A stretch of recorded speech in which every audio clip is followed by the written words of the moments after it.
அதே தேவன் என்னுடைய வார்த்தையினால் இந்த உலகத்தில் உள்ளவைகளை இயங்கும்படி செய்திருக்கிறார். அல்லேலூயா. எத்தனை பேர் கவனிக்கிறீங்க? பூமி எங்கே இருக்குது? அந்தரத்தில் இருக்குது. ஸோ இந்த அந்தரத்தில் இருக்கிற பூமி என்ன பண்ணிக்கிட்டு இருக்குது?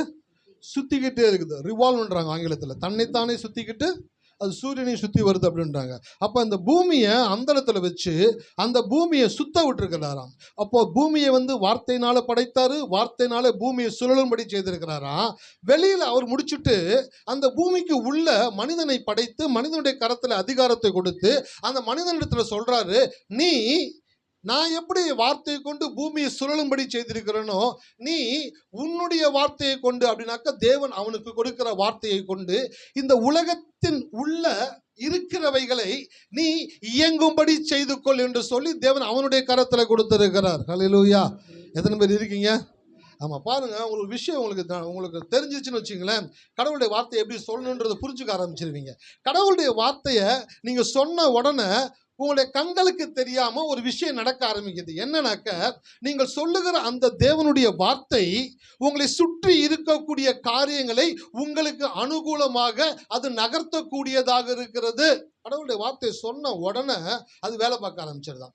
எத்தனை பேருக்கு அந்த விதையை மண்ணில் போட்டோன்னா என்ன செய்ய ஆரம்பிக்குது? விதை மண்ணுக்குள்ள போட்டு நீங்க தண்ணியை ஊத்திட்டு அதை மூடி வச்ச உடனே அதுக்குள்ள அந்த சீடை ஆராய்ச்சி பண்றவங்க சொல்றாங்க, அந்த விதைகளை குறித்து சொல்றாங்க, அது மண்ணுக்குள்ள போட்டு மூடின உடனேயே அந்த விதைக்கு உள்ள இன்னர் அந்த விதையினுடைய ஆள் இடத்துல இருக்கக்கூடிய இடத்துல இருந்து அதனுடைய வேலை ஸ்டார்ட் ஆயிடுதான். வேலை ஸ்டார்ட் ஆகி கடன்னு அதனுடைய வேலைகள் உள்ளுக்குள்ள நடக்குதான். அந்த விதைக்குள்ள வேலை நடந்து அந்த விதை முழுவதுமாக தன்னுடைய ரூபத்தை மாற்றி சின்ன சின்ன வேர்களை விட ஆரம்பிக்குதாம். வேர்களை விட்டு அது உள்ளுக்குள்ள பரவி அதுக்கப்புறம் சின்ன ஒரு செடியா என்ன பண்ணுதுன்னா மண்ணை என்ன பண்ணுதுங்க முளைத்து கொண்டு வெளியில வரக்கூடியதாக இருக்குதா. அப்போ நீங்க போட்ட விதை எப்படி மண்ணுக்குள்ள போட்ட உடனே அது தன்னுடைய வேலையை ஆரம்பிக்கிறதோ அப்படியே நீங்கள் சொல்லுகிற தேவனுடைய வார்த்தையும் நீங்கள் சொன்ன உடனேயே அதனுடைய வேலையை அது செய்யக்கூடியதாக இருக்கிறது.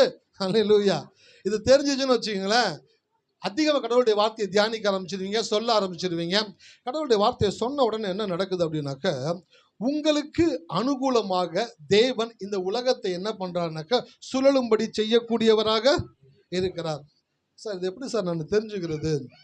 வேதத்தில் ஆதி ஆகமத்திலிருந்து வெளிப்படுத்தல் வரைக்கும் பார்த்தீங்கன்னாக்க அநேக தங்களுடைய வார்த்தையை சொன்ன உடனே, கடவுளுடைய வார்த்தையை சொன்ன உடனே தேவன் டக்கு டக்கு டக்கு டக்குன்னு காரியங்கள் எல்லாம் என்ன பண்றாருனாக்க மாற்றி அமைக்கக்கூடியவராக இருக்கிறாராம்.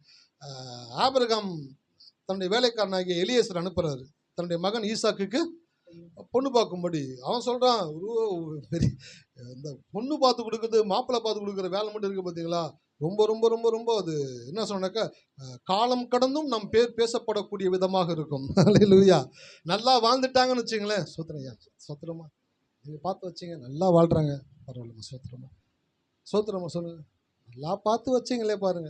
பார்க்கும் பொழுதெல்லாம் அதுக்கு ஒரு வீடை வாங்கி கொடுத்துடலாம், ஒரு காரை வாங்கி கொடுத்துடலாம், ஒரு உதவி பண்ணிடலாம். இந்த மாப்பிள்ளை பார்த்து வைக்கிறது பொண்ணு பார்த்து வைக்கிற மாதிரி ஒரு சிக்கலான விஷயம் எதுவுமே கிடையாது. இந்த சிக்கலான விஷயத்தை யார்கிட்ட கொடுக்குறாரு ஆபிரகாம்? தன் வீட்டில் முதிர்ச்சி அடைந்த ஒரு வேலைக்காரன் எலியேசர், தான் எல்லாத்துக்கும் விசாரணைக்காரனாக இருக்கிறார், அவர்கிட்ட கொடுக்குறாரு. என் பையனுக்கு பொண்ணு பார்த்துட்டு வரப்பண்ணு. அவன் யோசிக்கிறான், சார் நான் போகிறேன், அந்த பொண்ணு வரலனாக்கா பழி என் தலையில் போட்டுறக்கூடாது. அவர் சொல்கிறார், போடா நீ போ, என்னுடைய கடவுளும் கூட இருப்பார். அவனும் அந்த ஊருக்கிட்ட போயிட்டான். இப்போ உள்ள கால் எடுத்து வைக்கிறது கொஞ்சம் யோசனையாக இருக்குது. யோசிக்கிறான், நம்ம ஊருக்குள்ளே போய் எண்ணத்தை தேடி எப்படி கண்டுபிடிக்கிறது? அப்போ சொல்கிறான், என் எஜமானனுக்கு தேவனாக இருக்கிறவரு என் பிரயாணத்தை வாய்க்க பண்ணும்படியாக இந்த துறவில் தண்ணீர் எடுத்துக்கொள்வதற்காக வரக்கூடிய பெண்களிடத்துல போய் நான் தண்ணி குடிக்கணும்னு கேட்கும் பொழுது, நீங்களும் குடிங்க, உங்கள் ஒட்டவங்களுக்கும் குடிக்க வார்ப்பேன்னு சொல்லுகிற பொண்ணு எதுவோ அதுவே இந்த எஜமானனுக்கு ஒரு மனைவியாக இருப்பாளாக என்று சொல்லி முடிக்கும் முன்னே ரெபெக்காள் என்ன பண்ணாங்க? குடத்தை எடுத்துட்டு வந்தாங்களாம். அப்போ அந்த சீனை கிரியேட் பண்ணி பார்க்குறேன். ஒரு தேவ மனிதனுடைய வார்த்தையை கேட்டு அவனுடைய வேலைக்காரன் போகிறான். அந்த வேலைக்காரன் அந்த தேவ மனிதனை நம்பி அந்த கடவுளை நோக்கி பார்த்து தன்னுடைய வாயிலிருந்து வார்த்தைகளை சொல்லும் பொழுது, அவன் சொல்லும் பொழுதே தேவன் எல்லாவற்றையும் இயக்கக்கூடியவராக இருக்கிறார். ஹல்லேலூயா. நான் சொல்கிறேன், உங்கள் லைஃப்லையும் கூட சரி, நீங்கள் எந்த இடத்துல இருந்தாலும் ரொம்ப ஒரு முக்கியமான ஒரு முடிவு எடுக்கணும், இல்லை ஒரு முக்கியமான ஒரு காரியத்தை செய்யணும், இல்லை முக்கியமாக இந்த இடத்துல ஒரு டெசிஷன் எடுத்து ஆகணும் அப்படின்ற இடத்துல கண்களை மூடி இருக்கிற இடத்துல இருந்து உங்கள் அப்பாவை நோக்கி பார்த்து சொல்லுங்கள், ஆண்டவரே இந்த இடத்துல நான் டெசிஷன் எடுக்கக்கூடியவனாக இருக்கிறேன், இந்த டெசிஷனை நான் இப்படி எடுக்க போகிறேன், நீங்கள் எனக்கு இந்த காரியங்களில் ஜெயத்தை கொடுக்கிறதற்காய் நன்றி ஆண்டவரே என்று நீங்கள் சொல்லும் பொழுது சொல்லி நீங்கள் கண்ணை திறக்கிறதுக்குள்ள தேவன் காரியங்கள் எல்லாம் மாற்றக்கூடியவராக இருக்கிறார். ஹல்லேலூயா. எத்தனை பேர் இருக்கீங்க? ஆமாம். அதே போல் அந்த வாக்குத்தத்தத்தை சொல்கிறேன், நீ உண்டு பண்ணின எல்லா ஜாதிகளை பார்க்கிலும் புகழ்ச்சியிலும் கீர்த்தியிலும் மகிமையிலும் என்னை சிறந்திருக்கும்படி செய்வீர். சொல்லும் பொழுது வாழ்க்கை அந்த மாதிரி இல்லாமல் இருக்கலாம், ஆனால் சொல்ல சொல்ல வாழ்க்கை அந்த மாதிரி மாறுமே, கட்டாயமாக மாறும்படியாகத்தான் தேவன் அதை டிசைன் பண்ணி வைத்திருக்கிறாரு. உங்களுக்குள்ள ஒரு பெரிய ஆற்றலை கடவுள் வச்சிருக்கிறாரு. இந்த பெரிய ஆற்றலை வெளியில் கொண்டு வர்ற ஒரு கருவி தான் கடவுளுடைய வார்த்தை. கடவுளுடைய வார்த்தை என்னதுங்க? ஒரு டூல், ஒரு கருவி. இந்த கருவியை கொண்டு தான் கடவுள் உங்களுக்குள் இருக்கக்கூடிய பேராற்றலை வெளியிலே கொண்டு வரக்கூடியவராக இருக்கிறார். இந்த மாலை வேளை கடவுளுடைய ஆலயத்தில் உட்கார்ந்துருக்கிறீங்க, கடவுளுடைய வார்த்தை கேட்டுக்கிட்டு இருக்கிறீங்க. உங்களுக்குள்ள என்ன இருக்குது அப்படின்றது உங்களுக்கே தெரியாது. உங்களுக்குள்ள என்ன இருக்குன்றத கடவுள் வார்த்தையின் மூலமாக உங்களுக்குள்ள அனுப்புறாரு. பார்த்தீங்களா? அனுப்பும் பொழுது தான் தெரியும், ஓ நான் வியாதியில் இருக்க வேண்டிய அவசியம் கிடையாது, நான் சுகத்தில் இருக்க வேண்டியவனாயிற்றே என்று சொல்லக்கூடிய வெளிப்பாடு உங்களுக்குள்ள வந்த உடனே உங்களுடைய உச்சந்தலையிலிருந்து உள்ளங்கால் வரைக்கும் ஒவ்வொரு உறுப்புகளும் அவயங்களும் சுகத்தை நோக்கி அது தன்னை உருமாற்றி கொள்ளக்கூடியதாக இருக்கிறது. அல்லேலூயா. ஆமா. வீட்டுக்குள்ள போகணும், சாவி கையில வச்சிருக்கிறீங்க. இப்ப சாவி என்ன பண்றீங்க? கரெக்டா லாக்ல இன்செர்ட் பண்ணி ஓபன் பண்ண உடனே கதவு திறந்துடுது.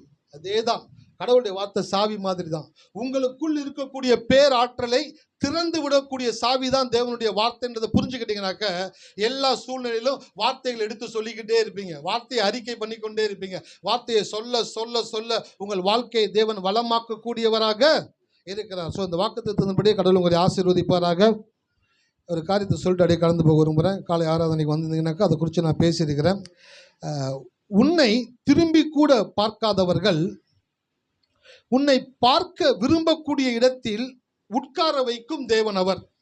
உன்னை திரும்பி கூட பார்க்காதவர்கள் உன்னை பார்க்க விரும்பக்கூடிய இடத்தில் உன்னை உட்கார வைக்கிற தேவன் அவர். யோசேப்பு குறித்து காலைல சொன்ன உங்ககிட்ட. யோசேப்பு அவங்க அண்ணனுக்கு என்ன பண்ணாங்க? வித்து அடிமையாக வித்துட்டாங்க. அடிமையாக வித்த உடனே வாங்கி காசை கவுண்ட் பண்ணிக்கிட்டு இருக்காங்க, கரெக்டாக கொடுத்துருக்காங்கன்னு செக் பண்ணிக்கிட்டு இருக்காங்க. செக் பண்ணிக்கிட்டு இருக்கும் பொழுது அந்த வாங்கினவங்க யோசேப்பை பிடிச்சி இழுத்துட்டு போகிறாங்க, கூட்டிகிட்டு போகிறாங்க. வாப்பா உனக்கு வாங்கியாச்சு, இனிமேல் நீ எங்களுக்கு அடிமைன்னு சொல்லி கூட்டிகிட்டு போகிறாங்க. கூட்டிகிட்டு போகும் பொழுது அவங்க அண்ணன்கள் பணத்தை கவுண்ட் பண்ணிட்டு பேசிக்கிட்டு அப்படியே இப்படி கடந்து போகிறானுங்க. ஒருத்தன் கூட தன் தம்பி என்ன பண்ணலை, திரும்பி கூட பார்க்கல. ஆனால் இந்த யோசேப்பு என்ன பண்ணானாக்க, நம்ம அண்ணன்க கட்டாயமாக நம்மளை வித்துட்டாங்க, அட்லீஸ்ட் நம்ம போகிறோமே நம்மளை திரும்பியாச்சும் பார்ப்பாங்களா அப்படின்ட்டு அவங்க கையை பிடிச்சிட்டே போகிறவன் திரும்பி பார்த்துக்கிட்டே போகிறான், அண்ணனுங்க திரும்புவாங்களான்ட்டு. அவனுங்க கொஞ்சம் கூட அவன் மேலே அன்பு இல்லாதவங்களா விற்று தூக்கி போட்டுட்டு இதோட ஒளிஞ்சாண்டா அப்படின்னு சொல்லிட்டு பணத்தை வாங்கிட்டு திரும்பி கூட பார்க்காம போகிறாங்க. ஆனால் யோசேப்பு அண்ணன்கள் திரும்புவாங்களான்னு சொல்லி திரும்பி பார்த்து கொண்டே போய்கிட்டே இருக்கிறான். இந்த ரெண்டு சீனையும் தேவன் பார்த்தார். ஹல்லேலூயா. இந்த ரெண்டு சீனையும் யார் பார்த்தது? தேவன் பார்த்தார். அவங்க அண்ணன்களையும் பார்த்தாரு, யோசேப்பையும் பார்த்தாரு.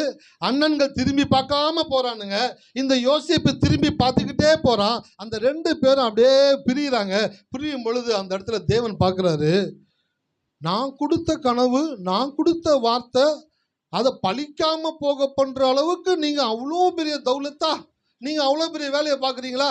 நீங்கள் அவ்வளோ பெரிய வேலையை பார்க்குறவங்களா இருந்தீங்கன்னாக்க நான் எவ்வளோ பெரிய வேலையை பார்க்கக்கூடிய தேவனாக இருப்பேன் என்று சொல்லி திரும்பி கூட பார்க்காத அண்ணன்க பஞ்சம் வந்த உடனே என்ன பண்ணாங்க? யோசேப்புக்கிட்ட வந்து உணவுக்காக, அவன் முக தரிசனத்துக்காக காத்திருந்தாங்களாம். அதான் கடவுள் சொன்னாரு, உன்னை திரும்பி கூட பார்க்காதவர்கள் உன்னை பார்க்க விரும்பக்கூடிய இடத்தில் உன்னை உயர்த்தி வைக்கக்கூடிய தேவனாக அவர் இருக்கிறார். உங்க லைஃப்ல யாராச்சும் உங்களை திரும்பி கூட பார்க்காம போயிருக்காங்களா? ஹல்லேலூயா. போனையா, நீ திரும்பி கூட பார்க்கலையா? அப்போ யோசேப்பை நினச்சிக்கோங்க, அவங்க உங்களை திரும்பி கூட பார்க்கல, கவலையே படாதீங்க. அவங்க உங்களை பார்க்கணுன்னு விரும்பக்கூடிய இடத்துல தேவன் உங்களை உயர்த்தி வைக்கக்கூடியவராக. அம்மா அப்பா பிள்ளைங்களை கடைக்கு கூப்பிட்டு போகும்பொழுது அந்த பிள்ளைங்க என்ன பண்ணுனாக்கா கடையில் எதையாச்சும் பார்த்துரும். ஏதாச்சும் ஒரு உணவு தின்பண்டத்தையோ இல்லை ஒரு விளையாட்டு பொருளையோ பார்த்துருச்சுன்னு வச்சுங்களேன், அம்மா அம்மா டேடி டேடி இது எனக்கு வேணும், இது எனக்கு வேணும், இது எனக்கு வேணும், அந்த இதில் உட்காந்து அழுக ஆரம்பிச்சிருங்க. அப்போ அம்மா அப்பா யோசிப்பாங்க, அது வாங்கக்கூடிய பணம் கிட்ட இல்லைனால, இல்லை உனக்கு வாங்கி தரேன், இப்போ இல்லை, வா சொன்னா கேளு கேளுன்னு அந்த பொண்ணு கையை பிடிச்சி இழுப்பாங்க பாருங்க. இவங்க முன்னாடி போய்கிட்டே இருப்பாங்க. அந்த குழந்தையோட கண் எங்கே இருக்கும் சொல்லுங்க? அந்த கடைக்காரனை பார்த்து அழுதுகிட்டே இருக்கும், அங்கிள் அங்கிள் அங்கிள். அவன் பார்ப்பான், என்னடா இது, அவங்க அப்பா காசு கொடுத்தா கொடுக்க போகிறோம், அங்கிள் அங்கிள்னு நம்ம எடுத்து கொடுத்துட முடியுமா? டிங்கிள் டிங்கிள் ரோசான்னு சொல்லி அனுப்பிச்சிருவாரு. அங்கிள் அங்கிள்னு சொல்லிக்கிட்டே இருக்குது. இவங்க அப்பா அந்த கடையை திரும்பி பார்க்காம போறாரு. இந்த குழந்தை அந்த கடையை திரும்பி பார்த்துக்கிட்டே வந்துக்கிட்டே இருக்குது. அந்த குழந்தைக்குள்ள ஒரு வருத்தம் என்னன்னாக்க, அப்பா வாங்கி கொடுக்காம போறாருன்னு வருத்தம். ஆனால் அந்த அப்பாவுக்குள்ள இருக்கக்கூடிய வருத்தம் என்ன தெரியுங்களா? ச்சே, புள்ள கேட்டு நம்மளால வாங்கி கொடுக்க முடியலையே என்று சொல்ல ஒரு வருத்தத்தோடு கூட அந்த தகப்பன் கடந்து போகிற அந்த சீனு தான் யோசேப்பையும் அவருடைய சகோதரர்களை விட்டு பிரியும் போது தேவன் பார்க்கிறாரு. அன்னைக்கு கடவுளுக்கு கரம் வைக்கிறாரு. அல்லேலூயா. அவர் வைராக்கியம் உள்ள தேவனாக இருக்கிறார். அவனை அவ்வளோ உயர்த்தணும்னு கூட அவன் நினைச்சு பார்க்கல. இந்த பயலுக செஞ்சாங்க பார்த்தீங்களா, இதுக்காகவே அவனை யோசேப்பை உயர்த்தணும் என்று சொல்லி தேவன் எகிப்தினுடைய தலைமைத்துவத்திற்கு, பார்வோனுக்கு அடுத்த நிலையிலே தேவன் உயர்த்தி வைக்கக்கூடியவராக இருந்தார். நீங்கள் கடவுளுடைய பிள்ளைங்களா இருந்தால் நான் உங்களுக்கு சொல்கிறேன், உங்களை யாராச்சும் மதிக்கலை, இல்லை யாராச்சும் உங்களை கனம் பண்ணலை, இல்லை யாராச்சும் உங்களை திரும்பி பார்க்கல, உங்களை அசட்டை பண்ணினாங்களா, நான் சொல்கிறேன், யார் உங்களை அசட்டை பண்ணுகிறார்களோ அவர்கள் உங்களை வியந்து பார்க்கக்கூடிய இடத்திலே தேவன் உங்களை உயர்த்தி வைக்கக்கூடியவராக இருக்கிறார். அதான் பைபிளை படிக்கும் போது பார்க்கணும். பார்த்துட்டு அப்படிப்பட்ட சூழ்நிலைகள் வாழ்க்கையில் நடக்குதா, நடக்கும் பொழுது நீங்கள் சொல்லணும், யோசேப்பின் தேவன் என்னுடைய தேவனாக இருக்கிறபடியினாலே நான் அசட்டை பண்ணப்பட்ட இடத்திலே, நான் அவமானப்படுத்தப்பட்ட இடத்திலே, நான் மதிப்பு இழந்த இடத்திலே என் தலையை தேவன் உயர்த்தக்கூடியவராக இருக்கிறார். ஹல்லேலூயா. எத்தனை பேர் இருக்கீங்க? இந்த மாலை உள்ள கர்த்தர் சிலரோடு கூட பேசி கொண்டு இருக்கிறாரு. நீ அவமானப்படுத்தப்பட்ட இடத்துல, நீ தலை குனிந்த இடத்துல, எல்லாரும் உன்னை பார்த்தாங்க, நீ தலை குனிஞ்சுக்கிட்டே இருந்த, அந்த 2 பேர்த்துக்கும் நடுவில் கடவுள் ஒருத்தர் இருக்கிறாரு. அந்த தேவன் பார்த்து கொண்டே இருந்தார்ல, அந்த தேவன் நீதி செய்யக்கூடியவராக இருக்கிறார். அவர் உங்களுடைய தலைகளை உயர்த்தி உங்களை ஆசீர்வதிக்கக்கூடியவராக இருக்கிறார். ஹல்லேலூயா. கரங்களை தட்டி கர்த்தரை துதிப்போமா? நன்றி நன்றி நன்றி நன்றி நன்றி நன்றி நன்றி நன்றி நன்றி நன்றி நன்றி நன்றி தகப்பனே. மக்களை ஆசீர்வதிப்பீராக தகப்பனே. சங்கீதம் 103:5 எடுத்து வேகமாக வாசிக்கலாம். நன்மையினால் உன் வாயை திருப்தியாக்குகிறார், கழுகுக்கு சமானமாய் உன் வயது திரும்ப பால வயது போல் ஆகிறது. திரும்ப வாழ வயது போல் ஆகிறது. கழுகுக்கு சமானமாய் என் வயது திரும்ப, எல்லாரும் சொல்லுங்களேன், கழுகுக்கு சமானமாய் என் வயது திரும்ப திரும்ப திரும்ப வாழ வயது போல் ஆகிறது. ஆமென். ஸோ அந்த கழுகு குறித்து பார்த்துக்கிட்டே வருகிறோம். கழுகு ஒரு சாதாரண பறவையாக இருந்தால் அதை குறித்து நம்ம இவ்வளோ பேச போகிறதில்ல. கழுகு ஒரு அசாதாரணமான பறவையாக இருக்கிறபடினாலே அதற்குள் இருக்கக்கூடிய சிறப்பு குணங்களை நாம் பார்க்கும் பொழுது அந்த கழுகுக்குள்ளேயே அப்படிப்பட்ட குணங்கள் இருக்கும் என்றால், அவருடைய சாயலின்படி உண்டாக்கப்பட்ட எனக்குள் தேவன் எப்படிப்பட்ட விசேஷித்த குணங்களை வைத்திருப்பார் என்பதை தான் கழுகோடு உங்களுக்கு ஒப்பிட்டு காண்பிச்சுட்டே வருகிறேன். கழுகு அதிக உயரத்தில் பறக்கும். அடுத்து என்னதுங்க? கழுகு கூர்மையான பார்க்கும் திறன் கொண்டது. 3வது, கழுகு செத்த உயிரினத்தை சாப்பிடாம உயிருள்ள உயிரினத்தை வேட்டையாடி சாப்பிடக்கூடியதாக இருக்கும். உங்களுக்கு ஒரு நற்செய்தி, போன வாரத்தோட அந்த 3வது பாயிண்ட்டை சூப்பர்மா க்ளோஸ் பண்ணியாச்சு. ஏன்னா நிறைய சப்ஜெக்ட் எடுத்து வச்சிருக்கிறேன், பைபிளில் ஃபுல்லாக எழுதி வச்சிருக்கேன், தலைப்பாக எழுதி வச்சிருக்கிறேன். ஆண்டவர் இதெல்லாம் எப்போ ஆண்டவரை பிரசங்கிக்கிறது? கழுகுன்னு எடுத்தேன், அது சாட்டுக்கு போய்கிட்டே இருக்கு, முடிவே வர மாட்டேங்குதுன்னு. அவர் நேற்றும் இன்றும் என்றும் மாறாதவர் போல ஒரு சப்ஜெக்டை ஸ்டார்ட் பண்ணால் நம்மளா வாலண்டியராக முடிக்க வேண்டியதாக இருக்குது, தவிர முடிவில்லாமலும் போய்கிட்டே இருக்குது. அதுதான் தேவனுடைய வார்த்தையின் அற்புதம். ஹல்லேலூயா. அப்போ 3வது பாயிண்ட்டை முடிச்சாச்சு. எனக்கு ரொம்ப மகிழ்ச்சியாக இருக்குது. 4வது பாயிண்ட்டு, கழுகு தன் ஆற்றலை மேம்படுத்தி கொண்டே இருக்குமா. 4வது பாயிண்ட் என்னங்க? கழுகு தன் ஆற்றலை மேம்படுத்தி கொண்டே இருக்குமா, அப்படின்னாக்கா புதுப்பிச்சு கொண்டே இருக்குமா, டெவலப் பண்ணி கொண்டே இருக்குமா. கழுகு எப்பயுமே செஞ்ச ஒரே செயலை மறுபடியும் செய்வதற்கு விரும்புவதில்லையா. அடுத்த செயலை அது செய்யும் பொழுது முன்பு செய்ததை விட இன்னும் கொஞ்சம் பெட்டரா பண்றதுக்காக தன்னை டெவலப் பண்ணி கொண்டே இருக்குமா. பாருங்க, தேவனுக்குள்ள ஒரு தன்மை இருக்கு, என்ன தெரியுங்களா? அவர் ஒன்றை செய்து விட்டார் என்றால் மறுபடியும் அதை செய்யும் பொழுது அது புதுசுன்னு கிடையாது. கடவுள் புதுசா ஒன்று பண்ணார்னா, இது வரைக்கும் பூமி உண்டாக்கப்பட்ட நாட்களிலே அவர் செய்யாத ஒரு செயலை செய்யும் பொழுதுதான் தேவன் அதை புதுசுன்னு சொல்லுவார். ஆனா நீங்க என்ன, பக்கத்து வீட்டுக்காரங்க ஒரு ட்ரெஸ் எடுத்துட்டாங்க, அவங்கள போலவே ஒரு ட்ரெஸ் நீங்க எடுத்துட்டு வர்றீங்க, எடுத்துட்டு வந்து நீங்க என்ன சொல்றீங்க, இது புது ட்ரெஸ் அப்படின்றீங்க. ஆனா கிடையாது. ஏன்? அதுக்கு முன்னாடி அந்த அக்கா அந்த ட்ரெஸ் என்ன பண்ணிட்டாங்க, வாங்கிட்டாங்க. அதே போல ஒரு காப்பி ட்ரெஸ் நீங்க வாங்கியிருக்கிறீங்க. ஆனா கடவுள் ஒரு விஷயத்தை செய்யும் பொழுது புதுசா செய்வாராம். அப்படின்னாக்க இது வரைக்கும் செய்யாததை செஞ்சாதான் புதுசாம். கலைஞர் என்ன பண்ணுனாக்க, முன்பு செய்ததை காட்டிலும் இன்னும் கொஞ்சம் பெட்டரா பண்றதுக்கு தன்னை டெவலப் பண்ணிக்கொண்டே இருக்குமா. அந்த கழுகுக்கு தெரியுமா, நான் எவ்வளவுக்கு எவ்வளவு என்னை டெவலப் பண்ணிக்கொள்ளணும்னு விரும்புகிறேனோ அவ்வளவுக்கு அவ்வளோ நான் என்னை டெவலப் பண்ணிக்கொள்ளக்கூடிய ஆற்றலை தேவன் எனக்குள் வைத்திருக்கிறார். ஹல்லேலூயா. எத்தனை பேர் இருக்கீங்க? அந்த கழுகுக்கு தெரியுமா. அதனாலதான் அந்த கழுகு என்ன பண்ணுதான், தன்னை டெவலப் பண்ண முயற்சித்து பண்ணிட்டே இருக்குமா. உயர பறக்குது. அந்த கழுகுக்கு தெரியும் எவ்வளவு உயரத்துல பறக்குறோன்னு சொல்லிட்டு, அடுத்த முறை பறக்க முயற்சி பண்ணும்பொழுது அதோட இன்னும் கொஞ்சம் தூரம், இன்னும் கொஞ்சம் உயரம், இன்னும் கொஞ்சம் உயரம், தன்னுடைய பறக்கும் ஆற்றலை ஒவ்வொரு முறையும் புதுப்பித்து கொண்டே இருக்குமா. அது பார்க்கக்கூடிய தூரம் இருக்கு பார்த்தீங்களா, அந்த தூரத்தை கூட என்ன பண்ணுனாக்க, முன்பு பார்த்த தூரத்தை விட இன்னும் அதிகமான தூரத்தை பார்ப்பதற்கான முயற்சிகள் எடுத்துக்கொண்டே இருக்குமா. தன்னுடைய கண்ணில் இருக்கிற லென்ஸை அட்ஜஸ்ட் பண்ணி ஃபர்ஸ்ட் பார்த்ததை விட இன்னும் அதிகமான தூரத்தை பார்ப்பதற்கு பிராக்டிஸ் பண்ணிக்கிட்டே இருக்குமா. மூணாவது, அது இரையை வேட்டையாடும் பொழுது சின்ன இறையை வேட்டையாடுமா, பாம்பு, கீரி, முயல், அப்படியே என்ன பண்ணுனாக்க இதுலயே வாழ்க்கையை ஓட்டிலாண்டு முடிவு பண்ணாதான். அடுத்து என்ன பண்ணுனாக்க சின்ன மான் குட்டிகளை, அடுத்து கொஞ்சம் பெரிய மானை. ஒரு இதில் பார்த்துட்டு இருக்கிற வீடியோவில் ஒரு பெரிய கொம்பு இருக்கிற மான், அந்த மான் பார்த்தாலே அவ்வளோ வெயிட்டாக இருக்குது. அது பறந்து போய் அந்த காலை வச்சு ஒரு கொத்து கொத்தி கழுகுனால தூக்க முடியல, ஆனாலும் முயற்சி பண்ணி தூக்கிருச்சு. தூக்கி பறக்க முயற்சி பண்ணது அந்த வெயிட் அதனால பேர் பண்ண முடியல, கீழே போட்டுருச்சு. இப்போ கீழே போட்ட உடனே இதுக்கப்புறம் இந்த மாதிரி ஆட்டை நம்ம தூக்கவே கூடாதுப்பா, தேவையில்லாம நம்ம நகைலாம் உடையுது அப்படின்னு சொல்லிட்டு அதோட வெயிட் கம்மியான ஒரு மிருகத்தை போய் வேட்டையாடாதான். திருப்பி போய் மேலே உட்காந்து யோசிக்குமா, எந்த இடத்துல மிஸ்டேக் பண்ணோம், ஏன் நம்மளால தூக்க முடியல. அப்போ இன்னும் நம்மளுடைய ஃபோர்ஸும் நம்மளுடைய வேகமும் அதிகமாகும் பொழுதுதான் அந்த மானை பார்த்த உடனே தூக்கணுன்ற எண்ணம், எனர்ஜி உள்ளுக்குள்ள வந்த உடனே அதை தூக்கிட்டு மேலே பறக்கக்கூடிய ஆற்றலை மறுபடியும் முயற்சித்து கொண்டே இருக்குமா. ஹல்லேலூயா. எத்தனை பேருக்கு புரியுது? ஸோ இந்த 3 காரியங்களை அது இன்னும் டெவலப் பண்ண என்ன ஆகுதுனாக்க, அது தன்னை புதுப்பித்து கொண்டே இருக்கக்கூடியதாக இருக்கிறதா. அப்போ ஒரு காரியம் எழுதிட்டு வந்திருக்கிறேன். The eagle constantly enhances its abilities, capabilities or development. தன்னை ஒவ்வொரு நாளும் ஒவ்வொரு நொடியும் தன்னை புதுப்பித்து கொண்டே இருக்கக்கூடியதாக இருக்கிறது. அது மாத்திரம் கிடையாது, தேவன் கொடுத்த ஆற்றலை ரிஃபைன் பண்றவங்கள தான் தேவன் டிஃபைன் பண்ணக்கூடியவராக இருக்கிறாராம். எத்தனை பேருக்கு புரியுதுன்னு தெரியல, சொல்றேன். ரிஃபைன் அப்படின்ற வார்த்தை ஆங்கில வார்த்தை சுத்திகரிக்கிறது. அப்படின்னாக்க விட இன்னும் கொஞ்சம் பெஸ்டா மாத்துறது ரிஃபைன். இன்னொரு வார்த்தை டிஃபைன் அப்படின்ற வார்த்தை என்னன்னாக்க, ஒரு நபரை குறித்து அவர் எப்படிப்பட்டவர் என்று அவரை குறித்ததான நல்ல விஷயங்களை பற்றி பேசுவது. ஸோ யார் தங்களை ரீஃபைன் பண்ணிக்கிறாங்களோ அவங்கள தான் உலகம் டிஃபைன் பண்ணக்கூடியதாக இருக்குதா. இந்த கழுகை குறித்து இப்போ ஏன் பேசிக்கிட்டு இருக்கிறோம்? காக்கா குறித்து நிறைய பேசுகிறோமா?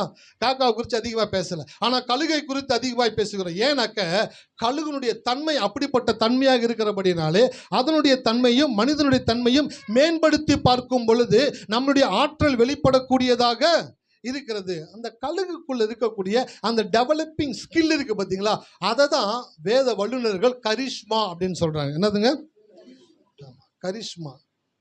இந்த கரிஷ்மான்ற வார்த்தை என்னன்னாக்க, ஒரு மனிதனுக்குள் தேவன் கொடுத்த ஆற்றலை அவன் எப்படியெல்லாம் தனக்குள் டெவலப் பண்ணி வெளியில கொண்டு வருகிறானோ அதுதான் தேவன் கரிஷ்மான்னு சொல்றாராம். இந்த கழுகு தன்னை டெவலப் பண்ண என்ன ஆகுதுனாக்க, அதனுடைய மேன்மை மகிமையை அதிகமாக கூடியதாக இருக்கிறது. அது மாத்திரம் கிடையாது, கழுகு சாதாரணமான பறவையாக இருந்தால் அதை பற்றி அதிகமாக நாம் பேச போவது இல்லை. நீயும் சாதாரணமான மனிதனாக இருந்தால் உன்னை யாரும் சட்டை பண்ண போவதும் இல்லை. ஹல்லேலூயா. சில பேருக்கு வருத்தம் இருக்குது, என்னை யாரும் சட்டை பண்ண மாட்டாங்க சார், என்னை யாரும் மதிக்க மாட்டாங்க சார். சரி, என்ன சட்டை பண்ணுறதுல என்ன மதிக்கலை, என்ன பண்ணணும் அப்படின்னாக்க, ஏன் கழுகு குறித்து அதிகமாக பேசுகிறோம் அப்படின்னாக்க, கழுகுக்குள்ள ஒரு சிறப்பு தன்மை இருக்கிறனால தான் கழுகு குறித்து அதிகமாக பேசுகிறோம். எவ்வளவோ பறவைகள் இருக்குது உலகத்தில், ஆமாவா இல்லைங்களா? உலகத்தில் எவ்வளவோ பறவைகள் இருக்குது. இந்த கழுகை மாத்திரம் வேதம் டிஃபைன் பண்ணி அந்த கழுகை நம்மளுக்கு போற்றி பார்த்து அந்த கழுகுக்கு ஈக்குவலாக மனிதனுடைய ஆற்றலை பேசுகிறது என்றால் கழுகுக்குள் இருக்கக்கூடிய விசேஷ தன்மை. ஹல்லேலூயா. நான் சொல்லட்டுங்களா, உங்களுடைய விசேஷ தன்மையை எப்பொழுது நீங்கள் வளர்த்து கொள்ளுகிறீர்களோ அப்பொழுதுதான் இந்த உலகம் உங்களை மதிக்கக்கூடியதாக இருக்கும். இந்த உலகம் வந்து சும்மா யாரையும் மதிச்சிடாது. பணம் வச்சிருக்கிறவன உலகம் மதிக்குது. ஏன் சார், பைக்கில் போய் ஒருத்தர் இறங்குறான், செக்யூரிட்டி சொல்கிறான் ஓரமா போ, அங்கே போய் நிறுத்து போ, சுற்றின்னு போ, அந்த பக்கம் போடுறான்.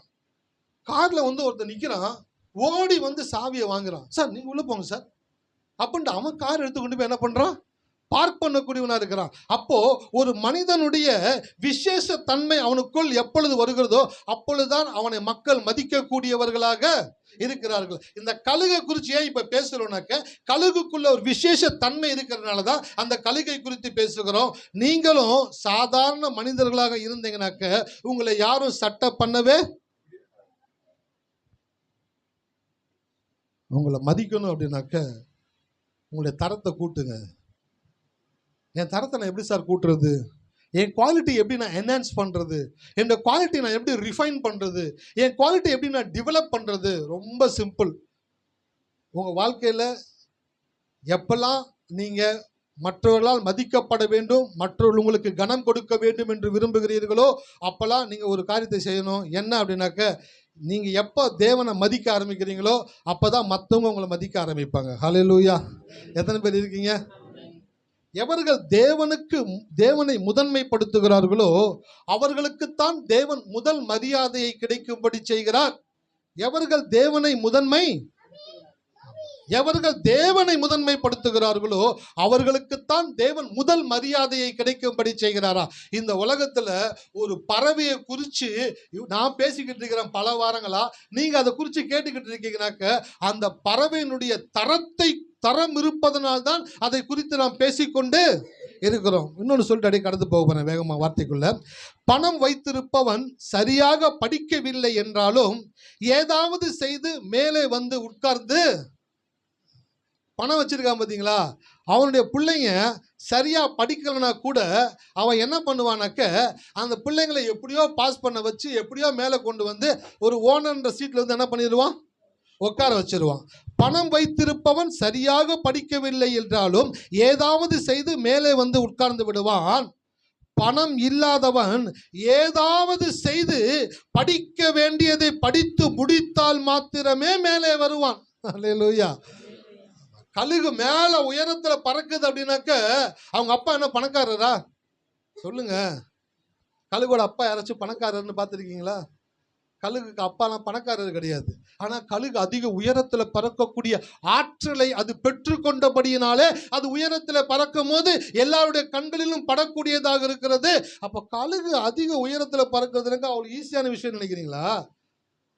பறந்து பார்த்தா தான் தெரியும். மானுட பிறவி என்றால் என்ன, பிறந்து பார் தெரியும் நாங்களாம். மரணம் என்றால் என்ன, மரித்து பார் தெரியும் நாங்களாம். அதே போல பறவை என்றால் என்ன, பறந்து பார் அப்போது தான் தெரியும். அப்படியே ரெக்கை விரிச்சு அப்படியே ஸ்லோவாக அப்படியே போகுது அப்படிலாம் நினைக்கக்கூடாது. தன்னுடைய முழு வெயிட்டையும் அது தூக்கிக்கிட்டு அந்த அந்தரத்தில் அந்த ஏரில் பறக்கும் பொழுது, அதிகமான காற்று இல்லாத இடங்களை நோக்கி பறக்கும் பொழுதும் தன்னை சுவாசிப்பதற்காய் தன்னை பக்குவப்படுத்தி கொண்டு அதிக உயரத்தில் கழுகு பறக்கும் பொழுதுதான் அதனுடைய சிறப்பு தன்மை மனிதனுடைய கண்களை கவரக்கூடியதாக இருக்கிறது. ஹல்லேலூயா. எத்தனை பேர் இருக்கீங்க? நான் ஒன்னே சொல்றேன் படிக்கிற பிள்ளைங்களுக்கு, உங்க அப்பா பணக்காரராக இருந்தா நீங்க சரியா படிக்கலைனாலும் உங்க அப்பா ஒரு இடத்துல உங்களை உட்கார வச்சிருவாரு. ஆனா உங்க அப்பா கிட்ட பணம் இல்லைனாக்க ஏதாவது செஞ்சு நீங்க படிச்சு மேல வந்தா மாத்திரம்தான் உங்க வாழ்க்கையும் உங்களுடைய சந்ததியும் உங்களுடைய அடுத்த தலைமுறையும் உயரக்கூடியதாக இருக்கிறது. ஹல்லேலூயா. எத்தனை பேர் இருக்கீங்க? இதை மட்டும் மறந்துடவே கூடாது. அது மாத்திரம் கிடையாது, தாழ்ந்தவனை தலை தூக்க விடக்கூடாது என்ற தரித்திர மனநிலை உள்ள சமுதாயத்தில் நீ தலை தூக்க வேண்டும் என்றால் சரித்திரம் படைக்க வேண்டும் என்ற மனநிலையில் செயல்பட்டால் மாத்திரமே ஆகும். இதை எழுதிக்கிட்டே இருந்தேன், எனக்குள்ளேயே அப்படியே என்ன வந்துச்சுங்க, ரத்தம் சூடாச்சு. தாழ்ந்தவனை தலை தூக்க விடக்கூடாது என்ற தரித்திர மனநிலை உள்ள சமுதாயத்தில், சார் படிக்கிறீங்களா, பள்ளி படிக்கிறீங்க, கல்லூரி படிக்கிறீங்க, இதெல்லாம் படிச்சு முடிச்சுட்டு வேலைக்குன்னு போவீங்க பார்த்தீங்களா? அப்பதான் இந்த சமுதாயம் எப்படிப்பட்ட சமுதாயம்னு நீங்க பார்க்க ஆரம்பிப்பீங்க. நீங்க கொஞ்சம் சரியா படிக்கல, காலு கீழ வச்சு நசுக்கிருவான். உங்ககிட்ட சரியான குவாலிஃபிகேஷன் இல்ல, உங்கள தலை தூக்கவே விட மாட்டான். சில பேர் 20 வருஷம் 25 வருஷம் வேலை பார்த்து கூட 25,000 ரூபாய் சம்பளம் வாங்க முடியாம போராடிக்கிட்டு இருக்கிறாங்க. ஏன்? அவங்க வாழ்க்கையில செய்ய வேண்டிய ஒன்றை சரியாய் செய்யாதபடியினாலும், அவர்களை ஒருவர் சரியாய் வழி நடத்தாதபடியினாலும் இன்றைக்கு அவர்கள் வாழ்க்கையில கஷ்டத்தை அனுபவித்துக் கொண்டிருக்கிறார்கள். ஹல்லேலூயா. சார், இந்த சமுதாயம் ரொம்ப மோசமான சமுதாயம் சார். நான் கூட நல்ல சமுதாயம் தான் நினைச்சேன். நல்லா வேலை பார்த்தா நம்மளை தூக்கி விடுவாங்க, இரவும் பகலும் வேலை பார்த்தா நம்மளை உயர்த்துவாங்க, நம்மளை பாராட்டுவாங்க. ஆஹா, இந்த சமுதாயம் எப்படிப்பட்ட சமுதாயம் தெரியுங்களா?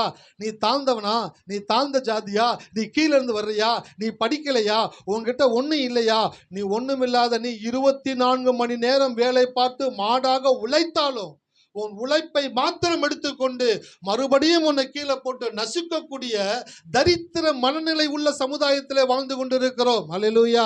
எத்தனை பேர் இருக்கீங்க? பர்வீன் சுல்தானா, அவங்க பேச்சு எத்தனை பேர் கேட்டிருக்கீங்க? 1 2 வேற என்ன சொன்னேன்னு கேட்குறீங்களா?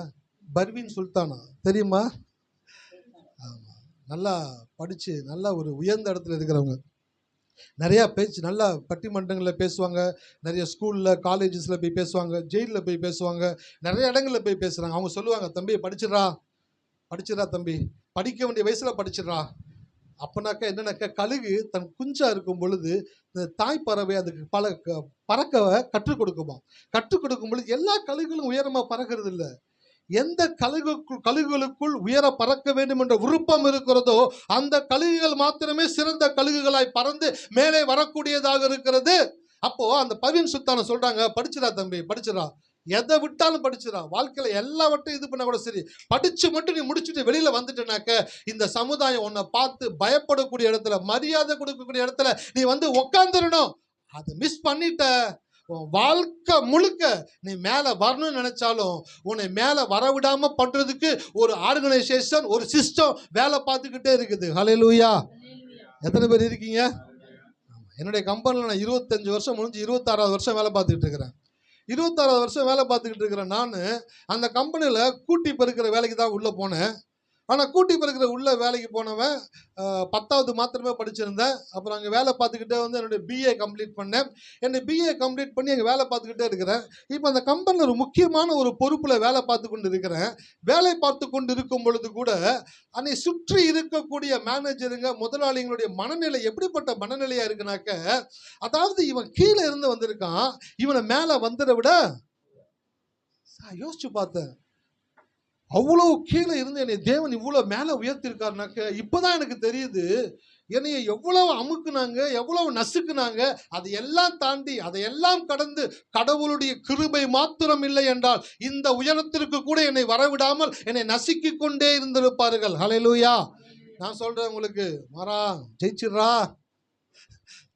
மாறா விட்டுறாதரா அப்படின்னு சொல்றாங்களே, அந்த மாதிரி நான் சொல்றேன், படிச்சிருங்கப்பா, படிச்சிருங்க. அந்த கழுகு, தாய் கழுகு குழந்தைகிட்ட சொல்லுமா, பறந்துடுறா, பறக்கலன்னா உனக்கு காக்கா நினச்சி சுட்டு சாப்பிட்ருவாங்கடா. நீ கழுகுன்றதை காட்டணுன்னாக்கா மேலே பறக்கணும்டா, மேலே பறக்கணும். அதிகமான உயரத்திலிருந்து அந்த குஞ்சுக்கு பறக்க கற்றுக் கொடுத்து கொண்டே இருக்குமா. அது தன்னை டெவலப் பண்ணி கொண்டே இருக்கிறது மாத்திரமல்ல, தன் குஞ்சுகளுக்கும் அந்த பயிற்சிகளை கொடுத்து கொண்டே இருக்குமா. அதே போல தான் நான் சொல்கிறேன், உங்கள் லைஃப்பில் இந்த சமுதாயம் ரொம்ப நீங்கள் பார்க்கிற நபர்கள், நீங்கள் பழகுகிற நபர்கள், நீங்கள் வேலைக்குன்னு போகும் பொழுது தான் அவருடைய சுய ரூபத்தை நீங்கள் பார்க்கக்கூடியவர்களாக இருப்பீர்கள். ஹல்லேலூயா. எத்தனை பேர் இருக்கீங்க? இந்த சமுதாயம் ரொம்ப மோசமான சமுதாயம். அவ்வளோ சீக்கிரம் மேலே வர விடாது, அவ்வளோ சீக்கிரம் உயர்ந்த இடத்துல போய் உங்களை உட்கார விடாது. ஆனால் உங்களுக்கு ஒரு வாய்ப்பு இருக்குது. நீங்கள் படிக்கும் பொழுது சரியாக படித்து கரெக்டாக முடித்து மேலே வந்துட்டீங்கன்னாக்க அதுக்கப்புறம் உங்களை ஒருத்த நாளையும் கீழே போட்டு நசுக்கவே முடியாது. ஹல்லேலூயா. எத்தனை பேர் இருக்கீங்க? அது மாத்திரம் கிடையாது, வலி நிறைந்த வாழ்க்கையிலும் வாழ வழிவிடாத மனிதர்கள் மத்தியிலும் வாழ்வதற்கான வழியை மாத்திரம் பார்க்கிறவனே வலியவன். எத்தனை பேருக்கு வார்த்தை உள்ள போச்சு? திருப்பி சொல்லுங்க சார்னு கேக்குறீங்களா? சொல்லிடுவோம். வலி நிறைந்த வாழ்க்கையிலும், வலினாக்க பெயின், வலி நிறைந்த வாழ்க்கையிலும் வாழ வழிவிடாத மனிதர்கள் மத்தியிலும் வாழ்வதற்கான வழியை மாத்திரம் பார்க்கிறவனே வலியவன். டாக்டர் அம்பேத்கர் எத்தனை பேருக்கு தெரியும்? படிக்கிற பிள்ளைங்க படிச்சிருக்கீங்களா ஸ்கூல்ல?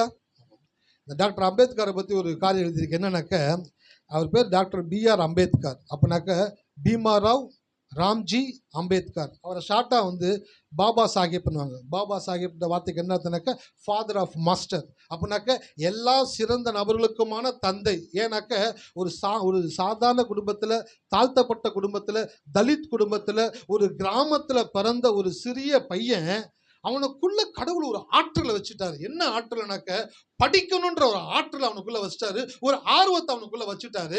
அந்த கிராமத்துல பிறந்த அந்த அம்பேத்கர் தன் பள்ளி பருவத்தில் போய் கொண்டிருக்கும் பொழுது, பள்ளியில படிக்கிறாராம். படிக்கும் பொழுது மற்ற மாணவர்களை காட்டிலும் சிறந்த மாணவனாக படிக்கிறாராம். எல்லாத்தையும் சீக்கிரம் புரிஞ்சுக்கிறாரு, சீக்கிரம் ரியாக்ட் பண்றாரு, எல்லாத்துலையும் பெஸ்டா விளங்கிக்கிட்டே இருக்கிறாரு.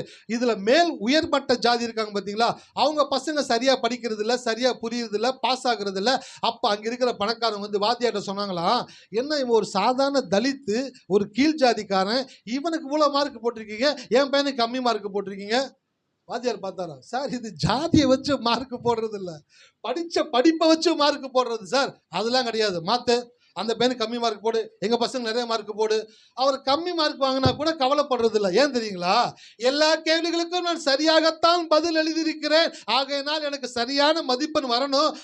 ஆசிரியர் கொடுக்கவில்லை என்றாலும் நான் அதுக்கு தகுதியானவன் என்ற உணர்வு அவருக்குள்ள இருந்தபடினால தொடர்ந்து படிச்சு கொண்டே இருந்தாராம். 24 மணி நேரம் படிச்சாராம், வெறித்தனமா படிச்சாராம். எங்க ஆட்டம்லாம் எப்படி இருக்கும் சொல்லுங்க? எங்க ஆட்டம்லாம் வெறித்தனமா இருக்கும். வெறித்தனமா படிச்சாராம் அம்பேத்கர். அவரை படிக்க விடாம தடுத்தானுங்க, ஸ்கூலுக்கு போக விடாம தடுத்தானுங்க, அவர் நல்ல மார்க் எடுக்கக்கூடாது தடுத்தானுங்க, வெளியே நிக்க வச்சானுங்க, முட்டி போட வச்சானுங்க, என்னென்னமோ பண்ணாங்க. அந்த சின்ன குழந்தையிலேருந்து அவர் படித்து மேலே வர்ற வரைக்கும் அவரை போட்டு கசக்குறானுங்க, நசுக்கிறானுங்க. ஆனால் அவருக்குள்ள ஒரு ஆற்றல் ஒன்று இருந்துச்சு. என்ன தெரியுங்களா, படிக்க வேண்டும் என்ற விஷயத்தை டெவலப் பண்ணிக்கொண்டே இருந்தார். ஹல்லேலூயா. சார், கழுகு தன்னுடைய மேன்மையை மேன்மைப்படுத்தி கொண்டே இருக்குமா, தன்னுடைய தரத்தை உயர்த்தி கொண்டே இருக்குமா, டெவலப் பண்ணி கொண்டே இருக்குமா. அதுக்கு தெரிந்ததெல்லாம் ஒன்னே ஒண்ணுதான், எனக்கு கடவுள் கொடுத்த ஆற்றலை நான் டெவலப் பண்ண மற்ற பறவைகளை காட்டிலும் நான் சிறந்த பறவையாக இந்த உலகத்தில் இருக்க முடியும் என்பதை அறிந்தபடியினாலே அது தன்னை டெவலப் பண்ணி கொண்டே இருந்துச்சான். அம்பேத்கர் படிச்சுக்கிட்டே இருப்பாராம், அதிகமாய் படிக்கக்கூடிய மனிதனாக இருந்தாராம். அவருக்குள்ள என்ன வெறி அப்படின்னாக்க, நாங்கள் கீழ் ஜாதி தலித் மக்கள், நாங்கள் வந்து ரொம்பவும் தாழ்த்தப்பட்டவங்கன்றனால நாங்கள் வாழ்க்கையில் மேலே வரக்கூடாதுன்னு நினைக்கிறீங்களே, நான் இதை உடைச்சி எரியக்கூடிய விதத்தில் நான் படிப்பேன், நான் 24 மணி நேரமும் படிப்பேன், இந்த உலகத்தில் இருக்கிற எல்லா படிப்புகளையும் படிக்க வேண்டும் என்ற வெறி அவருக்குள்ள வந்தபடினால என்ன பரிச்சை வச்சாலும் எந்திரன் ரஜினி போல திருப்பி ஒரு புக் எடுக்கிறார். படிச்சிட்டீங்களா? படிச்சிட்டேன். சொல்லு, இந்த பக்கத்தில் என்ன இருக்குது, அந்த பக்கத்தில் என்ன இருக்கு, எல்லாத்தையும் கரெக்டாக சொல்றான் சார். அப்ப அந்த பையனுக்குள்ள ஒரு வெறி இருந்துச்சு. என்னன்னாக்க, நான் வாழ்க்கையில் மேலே வர முடியும்னாக்க, எங்கள் அப்பா கிட்ட பணம் கிடையாது, எங்கள் சமுதாயம் தாழ்த்தப்பட்ட சமுதாயம், ஆனால் ஒன்று நான் செஞ்சால் என்னால் மேலே வர முடியும், நான் படித்தேன் அப்படின்னாக்க நான் உயர்ந்த இடத்துல வந்து உட்கார முடியும், நான் உயர்ந்த இடத்துல வந்து உட்காந்துட்டேன் அப்படின்னாக்க ஒருத்தர் ஒன்றும் பண்ண முடியாது என்ற எண்ணம் அவருக்குள்ள கொழுந்து விட்டு எரிய ஆரம்பித்தது. ஹல்லேலூயா. நான் சொல்கிறேன், தம்பிங்களா படிச்சிருங்கப்பா, படிச்சிருங்க. என் கூட வேலை பார்க்குற ஒரு பையன் இருக்கிறான், ஆனால் நான் இன்ஜினியரிங் படிச்சுட்டு வேலைக்கு வந்திருக்கேண்ணே. சொல்லுப்பாண்ணே, 4 வருஷம் ஃபுல் என்ஜாய்மெண்ட்டுண்ணே. அப்புறம் என்ன, ஹாஸ்டலில் தான் தங்கியிருப்பேண்ணே. சரிப்பா, காலேஜுக்கு போவோம், கிளாஸ் எடுப்பாங்க, கவனிக்கவும் மாட்டோம், ஒன்றும் செய்ய மாட்டோம், ஜாலியாக இருப்போம். அடுத்து வந்து கிரிக்கெட் விளாடுவோம், அடுத்து வந்து சாப்பிட்டு சொல்லுவோம், உட்காந்து ஜாலியாக பேசிக்கிட்டு இருப்போம். பரீட்சைக்கு ஒரு வாரத்துக்கு முன்னாடி புக்கை புரட்டு ஏதோ ஒன்று பார்த்துட்டு போய் எழுதி வச்சுருவோம். ஒவ்வொரு வருஷமும் அப்படியே கடந்து 4 வருஷம் முடிஞ்சிருச்சு. 4 வருஷம் முடிஞ்சு வெளியில் வந்த பிற்பாடு பார்த்தா தான் தெரியுது, டாடா சொசைட்டி இந்த மாதிரி இருக்குது. வேலை ஸ்தலத்தில் போனால் இப்படிப்பட்ட கேள்வியெல்லாம் கேட்குறாங்களே, இந்த ஸ்கில் இல்லையா, இது உனக்கு தெரியாதா, அது உனக்கு தெரியாதான்னு கேட்கும் பொழுது படித்த மாதிரி தான் இருக்குது, ஆனால் அது படிக்காத மாதிரி இருக்குது, என்ன பதில் சொல்றதுனே தெரியல. அப்போ நான் வருத்தப்பட்டேன், 4 வருஷத்தை நான் லைஃப்பில் வேஸ்ட் பண்ணிட்டேனே. ஹல்லேலூயா. அவன் பையன் சொல்கிறான், வருத்தப்பட்டு சொல்கிறான், கிராமத்துலேருந்து வந்த பையன், வேஸ்ட் பண்ணிட்டேனே. அந்த 4 வருஷத்தை நான் கரெக்டாக யூட்டிலைஸ் பண்ணியிருந்தேனாக்க இன்றைக்கி ஒரு சாதாரண கம்பெனியில் ஒரு சாதாரண சம்பளத்துக்கு இருந்திருக்க மாட்டேன். ஒரு உயர்ந்த நிறுவனத்தில், ஒரு உயர்ந்த வருமானத்தில், ஒரு உயர்ந்த பதவியில் போய் நான் உட்கார்ந்துருப்பேன். அந்த 4 வருஷத்தை நான் வேஸ்ட் பண்ணிட்டேன்னு சொல்லி இன்றைக்கி ஒவ்வொரு நாளும் நான் வேதனைப்படுறேன் சார். ஹல்லேலூயா.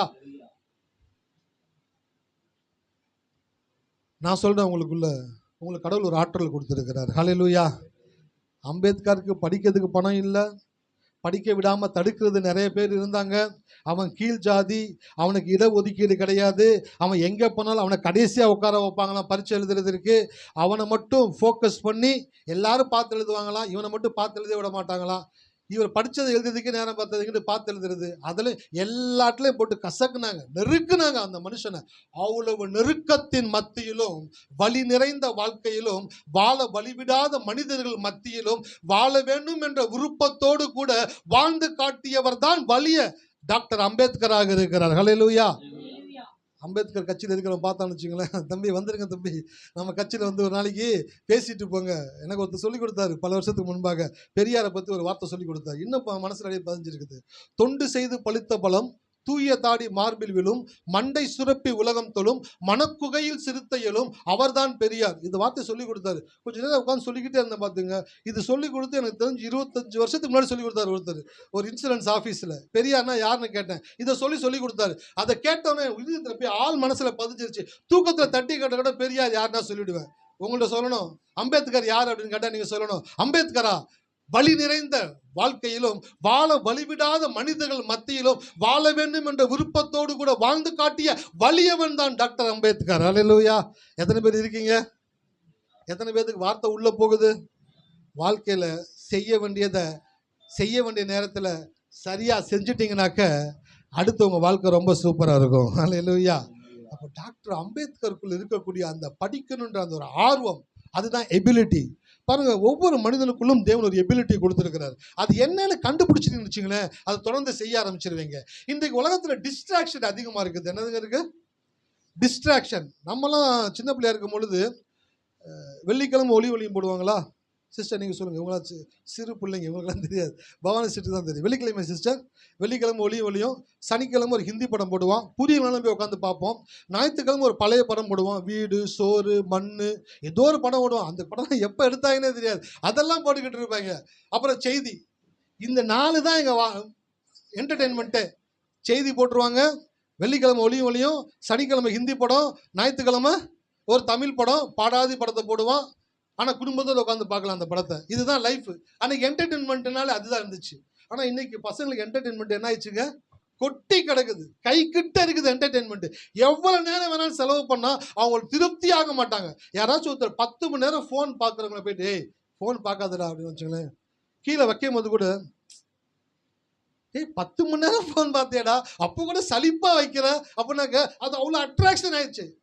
டிஸ்ட்ராக்ஷன் அதிகமாயிருச்சு பசங்களுக்கு. அப்போ அப்படிப்பட்ட டிஸ்ட்ராக்ஷன் உள்ள இந்த உலகத்துல நீ வந்து எதன் மேல அட்ராக்ஷனா இருக்கிறியோ அதுதான் உன் வாழ்க்கையை உயர்த்தக்கூடியதாக இருக்கிறது. ஹல்லேலூயா. எத்தனை பேர் கவனிக்கிறீங்க? இந்த உலகத்துல டிஸ்ட்ராக்ஷன் இருக்குமா? இருக்கும். டாக்டர் அம்பேத்கருக்கு இல்லாத டிஸ்ட்ராக்ஷனா? உங்களுக்காச்சும் மொபைலு, டிவி, ஃப்ரெண்ட்ஸ் தான். அவருக்கு சமுதாயமே டிஸ்ட்ராக்ஷனாக இருந்துச்சு. ஒரு பெரிய கூட்டமே அவரை போட்டு அமுக்குச்சு. ஒரு சின்ன பையன் கூட பார்க்கல. அவனை மேலே வரக்கூடாதுன்னு சொல்லி வேலை பார்த்தாங்க. ஆனால் அத்தனை பேர்களையும் கடந்து கழுகு அதிக உயரத்திலே பறக்கிறது போல இந்த இந்திய தேசத்திலேயே பேர் சொல்லக்கூடிய ஒரு மனிதனாக உயர்ந்து வந்திருக்கிறார் என்றால் நான் சொல்லுகிறேன், அந்த மனிதனுக்கு கடவுள் உதவி செய்ய முடியும்னாக்க உங்களுக்கு உதவி செய்ய மாட்டான்னு நினைக்கிறீங்களா? உங்களுக்கு உதவி செய்ய முடியாதுன்னு நினைக்கிறீங்களா? உங்களுக்கு இன்னும் அதிகமாக தேவன் உதவி செய்யக்கூடியவராக இருக்கிறார். அப்ப கழுகு தன்னுடைய எபிலிட்டியை டெவலப் பண்ணிக்கிட்டே இருக்கும் பொழுதுதான் அது என்ன பண்ணுதுனாக்கா இன்னும் மெருகேற்றப்படக்கூடியதாக மாறுகிறதா. அப்போ நீங்க உங்க லைஃப்ல உங்களுக்கு என்ன தெரியுமோ அந்த காரியங்களை டெவலப் பண்ணிக்கிட்டே இருங்க. கழுதை தெரிஞ்சு கட்டரம்பா போக கூடாது. நல்லா பாடுறீங்களா? இன்னும் நல்லா பாட முயற்சி பண்ணுங்க. நல்லா பைபிள் வாசிக்கிறீங்களா? இன்னும் நல்லா பைபிள் வாசிக்க முயற்சி பண்ணுங்க. பிரசங்கம் பண்ணுறோமா? இன்னும் நல்லா பிரசங்கம் பண்ண முயற்சி பண்ணுறோம். ஏன் அப்படின்னாக்க நமக்குள் தேவன் ஒரு ஆற்றலை வைத்திருக்கிறார், நமக்கு ஒரு பொறுப்பை கொடுத்திருக்கிறார். ஹல்லேலூயா. எத்தனை பேர் இருக்கீங்க? உங்களுக்குள்ள ஒரு பொறுப்பு இருக்குது. அதனால தான் சொல்கிறேன், நான் உங்கள் லைஃப்பில் படிக்க வேண்டிய டைமில் என்ன பண்ணிடணும்? படிச்சிடணும். என்ன வேணாலும் படிச்சிடணும். பர்வீன் சுல்தானா அவங்க ஒரு முறை ஒரு பேட்டியில் பேசிக்கிட்டு இருந்தாங்க. என்ன பேசுனாங்க அப்படின்னாக்க, ஜெயில் கைதிகளுக்கு நல்வாழ்வை குறித்து போதிக்கணும் வாங்கன்னு சொல்லி கூப்பிட்டாங்களாம். சரி, இந்த அம்மாவும் போயிட்டு அந்த ஜெயிலில் பேசிக்கிட்டு இருக்கிறாங்க. 7 மணிக்கு முடியுது அந்த ப்ரோக்ராமு. 7:30 மணிக்கு இவங்களுக்கு ஃப்ளைட்டு. 20 நிமிஷம் ஆகுமா ஜெயிலில் இருந்து அந்த ஏர்போர்ட்டுக்கு போகிறதுக்கு. அப்புறம் அவங்க உள்ளுக்குள்ளே போய் அந்த என்ட்ரி பண்ணி செக்இன் பண்ணி உள்ளே போகிறதுக்கு டைம் இருக்காது. ரொம்ப குரூஷியலான டைம் அந்த டைமு. அவங்க பேசி முடிச்சிட்டாங்களா, சிறப்பாக முடிஞ்சிருச்சா, முடிஞ்ச இப்படி போனால் இவங்க வேகமாக பேக் எடுத்துகிட்டு போனாங்களாம் கேபில் ஏறலான்னு சொல்லிட்டு. அப்போ அங்கேருந்து ஒரு உயர் அதிகாரி வந்தாராம். மேடம், நீங்கள் ரீச் பண்ணுறது கஷ்டமாக டிராஃபிக் ஆகும் உங்களுக்கு, அதனால் என் வண்டியில் ஏறுங்க, நானே உங்களை விட்டுறேன். யூஸ்வலாக உயர் அதிகாரிகளுடைய காவல்துறையினுடைய உயர் அதிகாரிகளுடைய வாகனத்தில் ஒரு சாதாரண ஆட்களை ஏற்ற மாட்டாங்களாம். ஆனால் இன்றைக்கு அவர் சொன்னாரா, நீங்கள் ஏறுங்கன்னு சொல்லிட்டு அவங்கள உட்கார வச்சிட்டாராம். பின்னாடி சீட்டில் உட்கார வச்சுட்டு முன்னாடி 2 பைக்கு, சைரன் வச்ச பைக்கு. இந்த கார்லேயும் சைரன் இருக்குதான். இந்த சைரனை ஆன் பண்ண உடனே டிராஃபிக் போலீஸுங்கெல்லாம் உஷாராயிட்டாங்களாம். முக்கியமான ஆள் யாரோ வராங்கன்னு டக்கு டக்கு டக்கு டக்கு டக்கு டக்குன்னு டிராஃபிக் ஒழுங்கு பண்ணுறாங்க. வண்டி சல்லுன்னு போகுது. குறிப்பிட்ட நேரத்துக்கு முன்பாக போய் ஏர்போர்ட்டுக்குள்ளே போயிட்டாங்களா. ஏர்போர்ட்டில் போயிட்டு இறங்கிட்டாங்களாம். அந்த உயர் அதிகாரி சொன்னாராம், மேடம் ரொம்ப தேங்க்ஸ் மேடம், நீங்கள் வந்து பேசுனது ரொம்ப நல்லா இருந்துச்சு, மறுபடியும் நான் உங்களை அழைக்கிறேன்னு சொல்லிட்டு அவர் கடந்து போனாராம். அந்த டிரைவர் வந்து சொன்னாராம், மேடம் சொல்லுங்கள் சார். மேடம், என் லைஃப்பில் ஒரு உயர் அதிகாரினுடைய வாகனத்தில் ஒரு சாதாரண நபரை ஏற்றவே மாட்டாங்க. ஆனால் இன்னைக்கு அவர் உங்களை ஏற்றிட்டு வந்திருக்கிறாரு. நான் கார் ஓட்டிக்கிட்டு இருக்கிறேன், முன்னாடி 2 பைக்கு போய்கிட்டு இருக்குது. இவ்வளோ அரேஞ்ச்மெண்ட்ஸும் ஒரு சாதாரண ஆளுக்கு கிடச்சிருக்கு அப்படின்னாக்க நான் ஒன்று சொல்லட்டுங்களா மேடம்? என்னது அது? உங்களுக்கு இல்லை மேடம், நீங்கள் படித்த படிப்புக்கு கிடைச்ச மரியாதை. ஹல்லேலூயா. உங்களுக்கு இல்லை மேடம் இந்த மரியாதை, நீங்கள் படிச்சுக்கு பார்த்தீங்களா அந்த படிப்பு கிடைச்ச மரியாதை. என் பசங்கள்கிட்ட போய் நான் சொல்ல போகிறேன், மேடம் இந்த மாதிரி பர்வீன் சுல்தானா வந்தாங்க, டிராஃபிக் ஆயிடுச்சு, உயர் அதிகாரினுடைய காரில் நான் டிரைவ் பண்ணி முன்னாடி 2 பைக்கு போய் அவங்கள கொண்டு போய் ஏர்போர்ட்டில் இறக்கணும். இந்த மாதிரி சீனை நான் பார்த்ததே இல்லை. பசங்களா, எப்படினாலும் படிச்சிருங்கப்பா. வாழ்க்கையில் நீங்கள் படித்து மேலே வந்தீங்கன்னா மாத்திரம்தான் இந்த சமுதாயம் உங்களை மதிக்கக்கூடியதாக இருக்கிறது. ஹல்லேலூயா. எத்தனை பேர் இருக்கீங்க?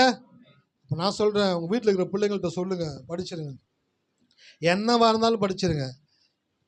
படிக்கிறதுக்கு கஷ்டம் நினச்சிங்கனாக்க அதுக்கப்புறம் வாழ்க்கை முழுவதும் நீங்கள் கஷ்டத்தை அனுபவிக்கக்கூடியவங்களா மாறிட்டீங்க. படிச்சிடணும். 24 மணி நேரமும் படிங்கன்றேன், விடாமல் படிங்கன்றேன், மனசில் பதிகிற வரைக்கும் படிங்கன்றேன், உங்கள் நினைவை விட்டு போகாத அளவுக்கு படிங்கன்றேன். அதை விட உங்களுக்கு என்ன வேலைன்னு கேட்குறேன். ஹல்லேலூயா. அதை விட என்ன? படிங்க.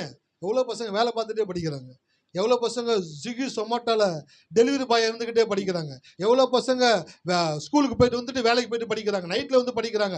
எவ்வளோ கஷ்டத்தின் மத்தியிலும் படித்தா மட்டும்தான் ஒருத்தன் மேலே வர முடியுன்ற அந்த ஒரு டெவலப்மெண்ட் அவனுக்கு தெரிஞ்சபடியினாலே அவன் படித்து கொண்டே இருக்கிறான். டெல்லியில் ஒரு பையனை குறித்து கேள்விப்பட்டேன். டெலிவரி பாய் வேலை பார்க்குற பையன், டெலிவரி பாய் வேலை பார்த்துக்கிட்டே இருக்கிறான். பார்த்துக்கிட்டே இருந்துட்டு கொஞ்சம் கொஞ்சமாக காசு சேர்த்து கொஞ்சம் கொஞ்சமாக படித்து ஒரு மிகப்பெரிய ஒரு எக்ஸாமில் எழுதி பாஸ் ஆகி ஒரு உயர் அரசாங்க அதிகாரியாக மாற்றப்பட்டிருக்கிறான். அந்த பையன் பேட்டி கொடுக்குறான், இன்றைக்கி பசங்களுக்கு நிறைய சொஃபிஸ்டிகேட்டடான லைஃப் கொடுக்குறீங்க, ஆனால் படிக்க மாட்டுறாங்க. நான்லாம் ரொம்ப கீழே இருந்து ஃபீஸ் கூட கட்ட முடியாமல் வேலை பார்த்து ஃபீஸ் கட்டி நான் படித்து மேலே வந்துருக்கிறேன். எனக்கு ஒன்றே ஒன்று தெரியும், நான் படித்தா மட்டும்தான், படிப்பு மட்டும்தான் எனக்கு துணை, எனக்கு வேறு எதுவும் இல்லைன்றனால அதை நான் அதிகமாக ஊக்கப்படுத்த ஆரம்பித்தேன், படிக்க ஆரம்பித்தேன். இன்றைக்கி உயர்ந்த இடத்துல வந்து உட்கார்ந்து கொண்டு இருக்கிறேன். ஹல்லேலூயா.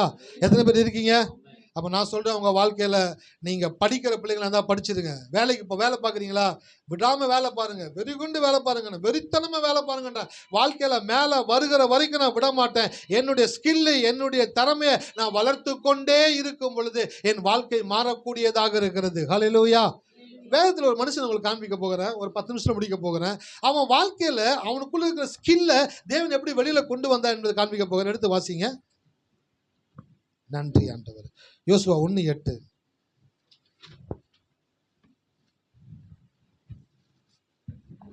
இந்த நியாயப்பிரமாண புஸ்தகம் உன் வாயை விட்டு பிரியாதிருப்பதாக, இதில் எழுதியிருப்படியெல்லாம் செய்ய நீ கவனமா இருக்கும்படி இரவும் பகலை தியானித்து கொண்டு இருப்பாயாக.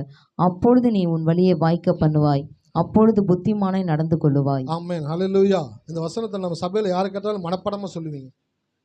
ஆனால் அந்த வசனத்தில் இருக்கக்கூடிய ஒரு முக்கியமான ஒரு காரியம் என்ன அப்படின்னாக்க, the word of God is the software for human hardware. தேவ வார்த்தையே மனித வன்பொருளுக்கான மென்பொருளாக இருக்கிறது. கம்ப்யூட்டர் வாங்குறீங்க பார்த்தீங்களா, கம்ப்யூட்டர் வாங்கினா அது ஹார்ட்வேர். அந்த கம்ப்யூட்டர் வாங்கினோன்னே அதில் ஒரு சாஃப்ட்வேர் போடுவாங்க. அந்த சாஃப்ட்வேர் போட்டிங்கன்னா மட்டும்தான் அந்த கம்ப்யூட்டர் யூஸ் பண்ணவே முடியும். அதே போல் மனிதன் என்பவன் ஒரு ஹார்ட்வேர். இந்த ஹார்ட்வேருக்குள்ள ஒரு சாஃப்ட்வேர் என்னன்னாக்க அது தேவனுடைய வார்த்தையாக இருக்கிறது. ஹல்லேலூயா. எத்தனை பேர் கவனிக்கிறீங்க? அப்போ யோசுவாட்ட கடவுள் சொல்றாரு, இந்த நியாயப்பிரமாண புஸ்தகம் உன் வாயை விட்டு பிரியாது இருப்பதாக. அடுத்து என்ன போட்டிருக்கு? இதில் எழுதி இருக்கிறவைகள் படியெல்லாம் செய்ய கவனமாக இருக்கும். இந்த வசனம் இந்த வீட்டில் போயிட்டு பொறுமையா வாசிச்சு பாருங்க, ஒவ்வொரு எழுத்தையும் வாசிச்சு பாருங்களேன். கடவுள் எவ்வளவு அர்த்தம் புதிந்த வார்த்தைகளை வைத்து இந்த வசனத்தை எழுதியிருக்கிறான்னு பாப்பீங்க. வசனத்தை எடுத்து மறுபடியும் வாசிங்க. இந்த நியாயப்பிரமாண புஸ்தகம் இந்த நியாயப்பிரமாண புஸ்தகம் உன் வாயை விட்டு பிரியாதிருப்பதாக. வாயை விட்டு பிரியாதிருப்பதாக வார்த்தைக்கு என்ன அர்த்தம்னாக்க, அதை உன் மனசுல பதியுபடியாக வைத்துக்கொள்ளு, இரவும் பகலும் அதன் உள்ள யோசனையாக இருந்துகிட்டே இருன்றாரு. அடுத்து, இதில் எழுதியிருக்கும்படியெல்லாம் நீ செய்ய கவனமா இருக்கும்படி இரவும் பகலும் அதை தியானித்து கொண்டே இருப்பாயாக. அப்பொழுது நீ உன் வழியை வாய்க்க பண்ணுவாய், அப்பொழுது புத்திமானாய் நடந்து கொள்ளுவாய். ஆமென், ஹல்லேலூயா. இந்த வசனத்துல ஒண்ணு ரொம்ப பிடிச்சிருக்குது. தியானித்து கொண்டு இருப்பாயாக, அப்பொழுது புத்திமானாயும் நடந்து கொள்ளுவாய். அப்ப நான் யோசிச்சேன், ஆண்டவரே, செயல் முக்கியமா தியானம் முக்கியமா? கடவுள் சொல்றாரு, நீ தியானம் பண்ணாலே அந்த தியானம் உன்னை எங்க கொண்டு போய் விட்டுருனாக்க செயலுக்கு நேராக கொண்டு போய் விட்டுருமா. ஹல்லேலூயா. யோசுவாட்ட சொல்றாரு, மோசேக்கு அப்புறம் 42 லட்சம் ஜனங்களை நடத்தணும், ஒரு மிகப்பெரிய பொறுப்பு, ஒரு மிகப்பெரிய சுமை, ஒரு மிகப்பெரிய பாரம் உன்மேல் வைக்கப்படுகிறதுன்னு கவலைப்படாத, இதை ஈஸியா உன்னால ஹேண்டில் பண்ண முடியும். எப்படி ஹேண்டில் பண்ணணும் அப்படின்னாக்க, இந்த நியாயப்பிரமாண புஸ்தகம் உன் வாயை விட்டு பிரியாது இருப்பதாக. என்ன சொல்றாருனாக்க, இவ்வளோ ஜனங்களையும் பார்த்து பயப்படாத, இவ்வளவு ஜனங்களையும் ஒரு சின்ன புத்தகத்தில் இருக்கக்கூடிய வார்த்தையின் மூலமாய் நீ அடக்கி ஆளக்கூடியவனாக இருக்கிறாய். இந்த நியாயப்பிரமாண புஸ்தகம் உன் வாயை விட்டு பிரியாது இருப்பதாக. எப்போ கடவுளுடைய வார்த்தையை சொல்லிக்கிட்டே இருக்கிறீங்களோ அப்போ நீங்கள் உங்களை புதுப்பித்துக் கொண்டே இருக்கிறீர்கள். ஹல்லேலூயா. எத்தனை பேர் இருக்கீங்க? ஆமா, கடவுளுடைய வார்த்தையை சொல்ல சொல்ல நீங்க என்ன ஆகுறீங்க? புதுப்பிக்கப்பட்டு கொண்டே இருக்கிறீங்க. ஒரு வார்த்தை எழுதிட்டு வந்திருக்கேன். எவர்கள் தேவ வார்த்தையினால் தங்களை புதுப்பித்துக் கொண்டே இருக்கிறார்களோ அவர்கள் தேவ வல்லமையினால் புரட்சி செய்து கொண்டே இருப்பார்கள். யாரு புதுப்பித்து கொண்டே இருக்கிறாங்களோ அவங்க தான் புரட்சி செய்து கொண்டே இருப்பாங்களா. யோசுவா எத்தனை புரட்சி செய்தாரு? வேதத்துல இருந்து வாசிச்சு பாருங்க. அந்த யோசுவா புத்தகத்துல, அந்த முழு புத்தகத்திலையும் மோசே செய்த காரியங்களை காட்டிலும் யோசுவா விசேஷமான காரியங்களை செய்யக்கூடியவராக இருக்கிறானா. பயந்து கொண்டிருந்தவன் யுத்த நேரத்துல சொல்றான், சூரியனே, சந்திரனே, ஆட்டோவே நில்லு, பைக்கே நில்லு அப்படின்னு டிராபிக் போலீஸ் சொல்ற மாதிரி இவன் வானத்தை பார்த்து சொல்றான், சூரியனே நில்லு, சந்திரனே நில்லு அப்படின்றான். என்னப்பா உனக்கு என்ன இவ்வளோ பெரிய ஒரு பவர், இவ்வளோ பெரிய ஆற்றல் உனக்கு எப்படி வந்துச்சு அப்படின்னா, அவன் சொல்றான், நான் கடவுளுடைய வார்த்தையை இரவும் பகலும் சொல்லிக்கிட்டே இருந்தபடினால எனக்குள்ள கிரகிக்க முடியாத காரியங்களை செய்யக்கூடிய தேவன் நான் சொல்லக்கூடிய வார்த்தைகளை அவர் அப்படியே செய்யக்கூடியவராக இருக்கிறார் என்ற ஒரு வெளிப்பாடு வந்தபடியினால தான் அவனால சூரியனையும் சந்திரனையும் நிறுத்தக்கூடிய ஆற்றல் அவனுக்குள்ள இருந்து வெளிப்பட்டது. ஹல்லேலூயா. அப்ப நான் என்ன சொன்னேன் உங்ககிட்ட, உங்களுக்குள்ள கடவுள் ஒரு பேர் ஆற்றலை வைத்திருக்கிறாரு. அந்த ஆற்றலை வெளியில கொண்டு வர்றது தான் கடவுளுடைய வார்த்தையா இருக்குது. அப்போ உங்களுக்குள்ள எப்படிப்பட்ட ஆற்றல் இருக்குன்றதை அறிஞ்சுக்கணுமா, பைபிளை படிக்க ஆரம்பிங்க. பைபிளை எவ்வளவுக்கு எவ்வளவு படிக்கிறீங்களோ அவ்வளவுக்கு அவ்வளவு உங்களுக்குள்ள இருக்கக்கூடிய ஆற்றலை நீங்கள் வெளிக்கொண்டு வரக்கூடியவர்களாக. செங்கடலை தான் பிரிச்சாரு மோசே. இவன் என்ன பண்ணிட்டாங்க, சூரியனையும். இன்னைக்கும் விஞ்ஞானிங்க, ஆராய்ச்சியாளர்கள், சயின்டிஸ்டுங்க, இது சாத்தியம் இல்லையே, இது எப்படி சாத்தியம், இது எப்படி நடந்திருக்கும், என்ன நடந்திருக்கும், அவங்க 1000 மண்டையை போட்டு குழப்பினாலும் சரி, தேவன் சொல்லி இருக்கிறதே நின்றுச்சுனாக்கா நின்றுச்சு. யோசுவா அதை பண்ணார்னாக்கா பண்ணாரு. எப்படி யோசுவா பண்ணார்னாக்க, அவர் தன்னை புதுப்பித்து கொண்டே இருந்தார். கழுகு என்ன பண்ணும், தன்னை டெவலப் பண்ணிக்கிட்டே இருக்கும், புதுப்பிச்சுக்கிட்டே இருக்குமா. அதே போல யோசுவா தன்னை புதுப்பித்து கொண்டே இருக்கிறார், கடவுளுடைய வார்த்தையை சொல்லிக்கிட்டே இருக்கிறாரு. இந்த 42 லட்சம் ஜனங்களை நடத்தக்கூடிய மிகப்பெரிய பொறுப்பை தேவன் என்னுடைய கரத்தில் கொடுத்திருக்கிறார். இதை சிறப்பாய் நடத்தக்கூடிய ஆற்றலையும் ஞானத்தையும் தேவன் எனக்கு தந்திருக்கிறார் என்று சொல்லிக்கிட்டே இருக்கிறாரு. அவர் போகிற இடத்துல எல்லாம் தேவன் வழியை உண்டாக்கக்கூடியவராக இருந்தார். ஹல்லேலூயா. நான் சொல்றேன், இன்னைக்கு உங்க வாழ்க்கையில கழுகு எப்படி தன்னை புதுப்பித்து கொண்டே இருக்கிறதோ அப்படியே நீங்களும் உங்களை புதுப்பித்து கொண்டே இருங்க. பழைய காரியங்களை ஒருபோதும் பேசாதீங்க. ஹல்லேலூயா. பழைய காரியத்தை எங்க அப்பா சொல்லுவார், பழைய குருடி கதவை தரடின்ற மாதிரி ஒரு பழமொழி இருக்குதான். அதே போல பழச தயவு செய்து பேசாதீங்க. இல்லை மற்றவங்களுடைய காரியத்தை தயவு செய்து பேசாதீங்க. அது உங்களை பலவீனமாக்கிறோம், உங்கள் டைமை வேஸ்ட் பண்ணிடும், உங்களை சிறப்பாக இருக்க விடாது, உங்களை புதுசாக்க விடாது.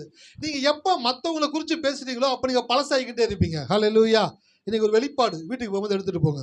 நீங்கள் மற்றவங்களை குறித்து பேசுனீங்கன்னா நீங்கள் பழசாகிக்கிட்டே இருப்பீங்க. நீங்கள் எப்போ தேவனை குறித்து பேசுகிறீங்களோ அப்போ புதுசாகிக்கிட்டே இருப்பீங்க. அதான் யோசுவாவுக்கு சொன்னார், இந்த நியாயப்பிரமாண புஸ்தகம் உன் வாயை விட்டு பிரியாது இருப்பதாக. மற்றவனை குறித்து பார்க்காதடா, மற்றவனை குறித்து பேசாதடா. அவன் வாழ்க்கை, அவனுடைய காரியங்கள் உனக்கு இல்லை. உனக்கு தேவன் ஒரு புது வாழ்க்கையை வைத்திருக்கிறார். ஹல்லேலூயா. மற்றவனை குறித்து பேசுனீங்கன்னா, மற்றவனை குறித்து பார்த்தீங்கன்னா நீங்கள் பழசாகிக்கிட்டே இருப்பீங்க. கழுதை தெரிஞ்சு கட்டெரும்பு ஆகிக்கிட்டே தான் இருக்கும். இன்னும் உங்களுடைய மகிமை உங்களை விட்டு போகிறதை உங்களுடைய கண்கள் காணக்கூடியதாக இருக்கும். கூட கடவுளை யார்ட்டையும் பேசிக்கிட்டு இருக்கிறார். நீ மற்றவங்களை பார்த்து மற்றவங்களை குறித்து பேசணுன்னா உங்ககிட்ட இருக்கிற மகிமை ஒன்று விட்டு போய்கிட்டே இருக்கும். சிம்சோன் கிட்ட இருந்த அந்த வல்லமை போய் அவன் என்ன பண்ணாங்க, பலட்சியப்பட்டானா. கத்து தன் மேல் இல்லாதது அறிந்ததுனால பலட்சியப்பட்டானா. ஏன் பலட்சியப்பட்டான்? பார்க்கக்கூடாததை பார்த்தான், பேசக்கூடாததை பேசுறான்.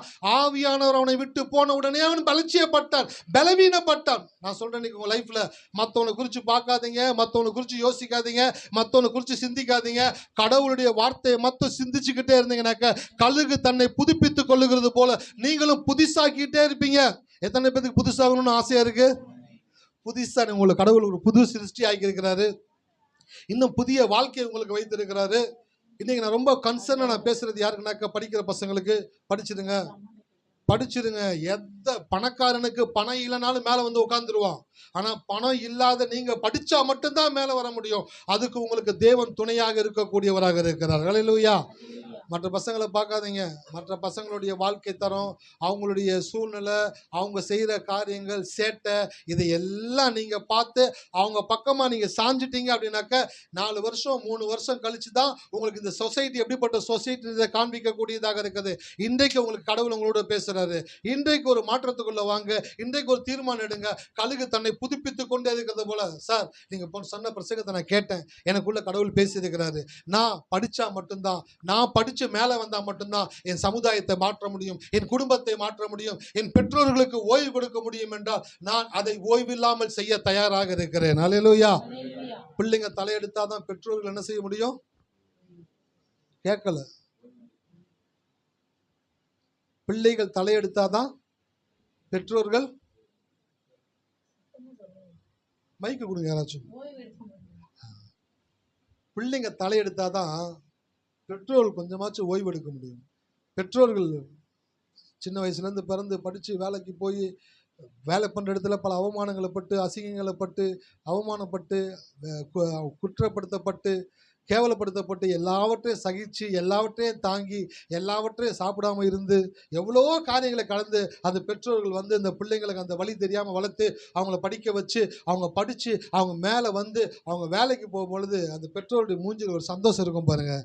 என் பையன் வேலைக்கு போகிறான், என் பொண்ணு வேலைக்கு போகிறாங்கன்னு அந்த சந்தோஷம் வரும் பொழுது தான் கொஞ்சமாச்சும் ஓய்வு எடுக்கலாமேன்ட்டு அவங்க யோசித்து கொஞ்சம் ஓய்வுக்குள்ளாக கடந்து போவாங்களாம். உங்கள் பெற்றோர்கள் ஓய்வெடுக்க நீங்கள் விரும்பினால் நீங்கள் படிக்கிற நாட்களிலே ஓய்வில்லாமல் படித்துத்தான் ஆக வேண்டும். ஹல்லேலூயா. படிச்சிருங்க, எப்படினாலும் படிச்சிருங்க. கழுகு மற்ற பறவைகளை காட்டிலும் உயரமாய் பறப்பதற்கு தன்னை எப்படி புதுப்பித்து கொண்டே இருக்கிறதோ அப்படியே நீங்களும் உங்க வாழ்க்கையில உயர வேண்டும் என்றால் நீங்கள் ஓய்வில்லாமல் நீங்கள் படித்து கொண்டே இருங்கள். புத்தகத்தை படிச்சுக்கிட்டே இருங்க, கடவுளுடைய வார்த்தையை படிச்சுக்கிட்டே இருங்க. இதை ரெண்டையும் பண்ண பண்ண பண்ண உங்க லைஃப்ல நீங்க உயர்ந்த இடத்துல உங்களை கொண்டு வந்து தேவன் நிறுத்தக்கூடியவராக இருக்கிறார். ஹல்லேலூயா. எத்தனை பேர் இருக்கீங்க? எப்பயாச்சும் வேணா அந்த டாக்டர் அம்பேத்கரை குறித்து கூகுளில் போட்டு பாருங்க. அவர் எவ்வளோ கஷ்டப்பட்டு படித்து மேலே வந்திருக்கிறான்னு சொல்லிட்டு, அவருக்குள்ளே இருந்ததெல்லாம் நான் மேலே வர வேண்டும் என்ற ஒரே ஒரு எண்ணம் மாத்திரம் தான் அந்த மனுஷனை இன்றைக்கி மேலே கொண்டு வந்து நிறுத்தி இருக்குது. இன்றைக்கி நான் சொல்லுகிறேன், உங்கள் லைஃப்பில் நீங்கள் எந்த இடத்துல இருந்தாலும் உங்களுக்குள்ளே ஒரு ஆர்வம் இருக்கணும். என் லைஃப்பில் நான் மேலே வருவேன், நான் சுகமாக இருப்பேன், நான் ஆசீர்வாதமாக இருப்பேன், நான் மேலே வருது கர்த்தர் உதவி செய்வார் என்று சொல்லி அந்த எண்ணத்தோடு கூட காரியங்களை செய்து கொண்டே இருங்க. நீங்கள் இருக்கிற இந்த சமுதாயத்தில், இந்த சந்ததியில், இந்த நூற்றாண்டில் உங்களை தேவன் ஒரு விசேஷமான பாத்திரமாய் மாற்றக்கூடியவராக இருக்கிறார். ஹல்லேலூயா. எத்தனை பேர் இருக்கீங்க? நான் அடிக்கடி சொல்லுவேன், இந்த நூற்றாண்டின் தலை சிறந்த யாரு? நன்றி. இந்த நூற்றாண்டின் தலை சிறந்த ஒரு பிரசங்கியாராக நான் மாற வேண்டும் என்றால் எத்தனை பேர் சிறந்த பிரசங்கியாராக இருக்கிறாங்க, அவங்க எப்படிலாம் பிரசங்கம் பண்றாங்க, அவங்க என்னெல்லாம் செய்யறாங்கன்றதை பார்த்துக்கிட்டு இருந்தா ஆக முடியாது. அது என் வேலையும் கிடையாது. நான் சிறந்த பிரசங்கியாரா மாற வேணும் அப்படின்னாக்க நான் என் தேவனை பார்க்கும் பொழுது மாத்திரமே நான் ஒரு சிறந்த பிரசங்கியாராக மாற முடியும். சில பேர் தப்பாக நினச்சிக்கிறாங்க, சிறந்தவங்களை பார்த்தா நம்மளும் சிறந்தவங்களை மாறிடலாம். அதெல்லாம் மாற முடியாது. உங்களை சிறப்பிக்கிறவரை நீங்கள் பார்த்து கொண்டே இருந்தீங்களா தான் நீங்கள் சிறப்புள்ளவர்களாய் மாற முடியும். கடவுளை பார்த்துக்கிட்டே இருங்க, கடவுளை தரிசிச்சுக்கிட்டே இருங்க, கடவுளை நோக்கி ஜெபம் பண்ணிக்கொண்டே இருங்க. நீங்கள் பண்ண பண்ண பண்ண நீங்கள் என்னவாக நினைக்கிறீங்களோ அதுவாய் தேவன் உங்களை மாற்றக்கூடியவராக இருக்கிறார். ஹல்லேலூயா. யாக்கோபுல வசனம் போட்டிருக்கு, அவன் யோசிக்கும் இடம் எதுவோ அதற்கு நேராய் அந்த கப்பலை அவன் நடத்தக்கூடியவனாக இருக்கிறான். யோசிங்க, படிக்கிற பிள்ளைங்க யோசிங்க, நான் எங்கே வந்து நிற்கணும்னு யோசிங்க, அதுக்கு நான் என்ன பண்ணணும்னு யோசிங்க. 24 மணி நேரம் படிக்கணுமா? படிங்கன்ற நான் படிங்க படிங்க, படிச்சு கொண்டே இருங்க. நீங்கள் படிக்க படிக்க படிக்க உங்களுக்கு தேவன் உங்களை ஊந்தி உங்களுக்கு உதவி செய்து கொண்டு உங்களை உயர்த்துவதற்கான வேலைகளை தேவன் செய்து கொண்டே இருக்கக்கூடியவராக மாலை வேளை கர்த்தர் உங்களோடு பேசி கொண்டிருக்கிறாரு. ஒரு கழுகு தன்னை புதுப்பித்து கொண்டே இருந்து தன்னை மேம்படுத்தி கொண்டே இருக்கிறபடினாலே அதை குறித்து பேசி கொண்டிருக்கிறோம். நீ சாதாரணமான ஒரு மனிதனாக இருந்தால் உன்னை யாரும் சட்டை பண்ணவே மாட்டாங்க. நீ அசாதாரணமான மனிதனாய் மாறும் பொழுது மாத்திரமே மற்றவர்கள் உன்னை திரும்பி பார்க்கக்கூடியவர்களாக இருக்கிறார்கள். ஹல்லேலூயா. நம்ம சபைக்கு வர்ற பிள்ளைங்களுக்கு நான் அடிக்கடி நான் ஜெபிச்சுட்டு இருக்கிறோம். சபைக்கு வர பிள்ளைங்கள்லாம் நல்லா படிக்கணும், நல்ல மதிப்பெண்கள் எடுக்கணும், நல்ல வாழ்க்கையில் மேலே வரணும், அவங்களாம் பெரிய சாதனையாளர்களாக மாறணும், பெரிய பெரிய இடத்துல போய் உட்காரணும். ஏன் அப்படின்னாக்க இன்னைக்கு கிறிஸ்தவம் அப்படின்னாக்கா பேக்வர்ட் கிளாஸு, கிறிஸ்தவம் அப்படின்னாக்கா பின்னுக்கு தள்ளப்பட்ட சந்ததி. அவங்க என்னங்க ஒரு சாதாரண ஒரு கோயிலில் போயிட்டு அல்லேலூயா சோத்திர சோத்திர சோத்திரன்னு பாட்டு பாடுவாங்க, ஆராதிப்பாங்க. அவங்க வாழ்க்கை அப்படியே ஒரு வாடகை வீட்டில் லீஸ் வீட்டில் இருந்து அவங்க வாழ்க்கை அப்படியே தான் போயிருங்க. அவங்களால ஒன்றும் பெருசாக செய்ய முடியாதுங்க. அப்படின்றத உடைத்து எரிய வேண்டும் என்றால் படிக்கிற பிள்ளைகளால் மாத்திரமே ஆகும். ஹல்லேலூயா. எத்தனை பேர் இருக்கீங்க? நம்ம சபையில் ஒரு 10 பிள்ளைங்க இருக்கிறாங்கனாக்கா 10 பேரும் படித்து ஒரு பெரிய இடத்துல வந்து உட்காந்துட்டாங்க அப்படின்னாக்க அவங்க என்ன பண்ணுவாங்க? தேவனுடைய ராஜ்யத்திற்கான காரியங்களையும் தேவ பிள்ளைகளுக்கான அனுகூலமான காரியங்களையும் முன்னின்று செய்யக்கூடியவர்களாக இருக்கிறார்கள். அதான் மொர்தெகாய் சொன்னா எஸ்தர்கிட்ட, பெரிய இடத்துல போய் உட்காந்துட்டானாக்கா நீ சேஃபா இருக்குன்னு நினைச்சியா? எங்களுக்கு உதவி பண்றதுக்காக தான் தேவனுடைய மேல உட்கார வச்சிருக்கிற, அதை மறந்து போயிடாத அப்படின்னு சொன்ன உடனே தான் எஸ்தர் பார்க்குறாங்க. ட்ரெஸ் எடுத்து மாட்டிக்கிட்டு ராஜாவை போய் பார்க்கணும், அவர்கிட்ட பேசணும், அவர்கிட்ட வந்து ஜனங்கள்லாம் தப்பு வைக்கணும் அப்படின்ற இடத்துக்கு கடந்து போறாங்க. சார், ஒரு ஆள் ஒரு மேல் இடத்துல இருந்துட்டான் அப்படின்னாக்க சகலத்தை மாற்றக்கூடியவனாக இருக்கிறான். ஹல்லேலூயா. நான் சொல்றேன், நம்ம சபையில் இருக்கிற பிள்ளைங்களுக்கு சொல்றேன், உங்க மேல கடவுள் ஒரு பெரிய ஒரு தரிசனத்தை வைத்திருக்கிறாரு, உங்களுக்கான ஒரு பெரிய நோக்கத்தை வைத்திருக்கிறாரு, உங்களுக்கு ஒரு பெரிய ஒரு வாழ்க்கையை வைத்திருக்கிறாரு. நீங்க தான் இந்த சமுதாயத்தை மாற்றத்துக்குள்ள கொண்டு வரக்கூடியவங்களா இருக்கிறீங்க. உங்களால மட்டும்தான் சமுதாயத்தை மாற்ற முடியும். அதற்காகத்தான் தேவன் உங்களை தெரிந்து கொண்டிருக்கிறார். தாயின் கருவிலேயே முன்குறித்திருக்கிறார் என்பதை மறந்து விடாதீர்கள். அதை நினைச்சிட்டீங்கன்னு வச்சுக்கோங்களேன், என்டர்டெயின்மெண்ட்லாம் தூக்கி போட்டுட்டு டிஸ்ட்ராக்ஷன் என்னை ஒன்றும் செய்யாது. ஏன்னா நான் ஒரு அட்ராக்ஷனுக்குள்ள இருக்கிறேன், கடவுளோடு கூட இணைக்கப்பட்டிருக்கிறேன் என்ற ஒரு அட்ராக்ஷன் எல்லா டிஸ்ட்ராக்ஷனையும் காலி பண்ணிட்டு உங்க வாழ்க்கையில உங்களை உயர்த்தக்கூடியதாக இருக்கிறது. ஹல்லேலூயா. எத்தனை பேர் இருக்கீங்க?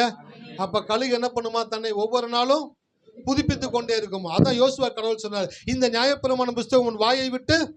அப்ப கடவுளுடைய வார்த்தையை சொல்ல சொல்ல நீங்க என்ன ஆகிக்கிட்டே இருப்பீங்க? புதுசாகிக்கிட்டே இருப்பீங்க. நீங்க கடவுளுடைய வார்த்தையை சொல்லிக்கிட்டே இருங்க. படிக்கிற பிள்ளைங்களுக்கு சொல்றேன், படிக்கிறதுக்கு முன்பாக கடவுளுடைய வார்த்தையை சொல்லிட்டு படிங்க. கர்த்தர் எனக்கு ஞானமா இருக்கிறார், கர்த்தர் எனக்கு அறிவா இருக்கிறார், எனக்கு புத்தியா இருக்கிறார், எனக்கு படிக்கக்கூடிய ஆற்றலை கொடுத்திருக்கிறாரு. ஒரு முறை ஒரு வீடியோவில் பார்க்குறேன், ஒரு பையன் எக்ஸாம் அழுதுகிட்டு என்ன பண்ணான் தெரியுங்களா? புக் எடுத்து அழுது வச்சுக்கிறான். என்னடான்னு கேட்டாக்க உள்ள தட்டுறான்.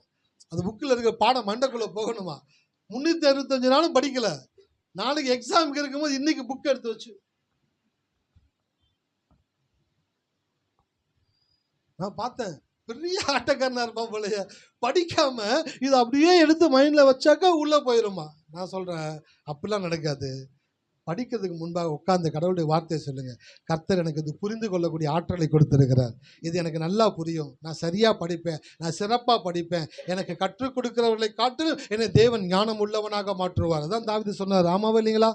எனக்கு போதித்தவர்களை காட்டிலும் என்னை ஞானம் உள்ளவனாக்கினீர். அப்போ உங்க மாஸ்டர் உங்களை பார்த்து ஆச்சரியப்படணும். என்னடா நீ எப்படி இந்த சம்ம உனக்கு தெரியும்? இல்லை சார், அப்படியே சும்மா போட்டேன் வந்துருச்சே, சும்மாலாம் கதறிக்காது, எப்படி தெரியும் சொல்லு. இல்லை சார், நான் ஜெபம் பண்ணுவேன். எப்படி தெரியும் சொல்லு. ஆனால் நம்பவே மாட்டார். எப்போ நீங்கள் சொல்கிறத மற்றவங்க நம்பலையோ அப்போ தான் நீங்கள் கரெக்டாக விசுவாசத்தில் பேசிக்கிட்டு இருக்கீங்கன்னு அர்த்தம். ஹல்லேலூயா. இப்போ நான் சொல்கிறது எத்தனை பேர் நம்பல? நான் விசுவாசமாக பேசிக்கிட்டு இருக்கிறேன். நீங்கள் நம்பலை அப்படின்னாக்கா நான் விசுவாசம் பேசிக்கிட்டீங்கன்னு அர்த்தம். நீங்கள் நம்பிட்டீங்க அப்படின்னாக்கா அது உங்களுக்கு வேலை பார்க்க ஆரம்பிச்சிடும். ஹல்லேலூயா. எத்தனை பேர் இருக்கீங்க? அப்போ கழுகு தன்னை புதுப்பித்துக் கொள்ளுகிறது போல உங்களை நீங்கள் புதுப்பித்துக் கொள்ளுங்க. உங்களால தான் ஒரு பெரிய மாற்றத்தை தேவன் வைத்திருக்கிறார். கண்களை மூடுவோமா? நன்றி ஆண்டவர். தகப்பனே, இந்த மாலை வேளையில் உண்மையாகவே எங்களுடைய இருதயங்கள் உங்களுடைய வார்த்தையினாலே நிறைந்திருக்கிறது ஆண்டவர். ஒரு சாதாரண கழுகு தன்னை ஒரு சிறந்த ஒரு பறவையாய் மாற்றிக்கொள்வதற்கு தன்னுடைய எல்லா விதமான எபிலிட்டியும் கேப்பபிலிட்டிஸையும் ரீஃபைன் பண்ணி கொண்டே இருக்குது. புதுப்பித்து கொண்டே இருக்கும் பொழுது அது சிறந்த பறவையாய் பேசப்படுகிறது. எப்படியோ அப்படியே உங்களுடைய பிள்ளைகளாகிய நாங்களும் உங்களுடைய வார்த்தைகளை நாங்கள் சொல்ல சொல்ல சொல்ல புதிதாக்கப்பட்டு புதுப்பிக்கப்பட்டு இந்த சமுதாயத்தில் மாற்றத்தை கொண்டு வரக்கூடிய உயர்ந்த ஸ்தானத்திலே நீர் எங்களை கொண்டு போய் உட்கார வைக்கக்கூடிய தேவனாக இருக்கிறபடியினாலே நாங்கள் நன்றி செலுத்துகிறோம் கர்த்தாவே. வார்த்தையை கேட்ட ஒவ்வொரு பிள்ளைகளையும் ஆசீர்வதிப்பீராக. இயேசு நாமத்தில் ஜெபிக்கிறோம் நல்ல பிதாவே.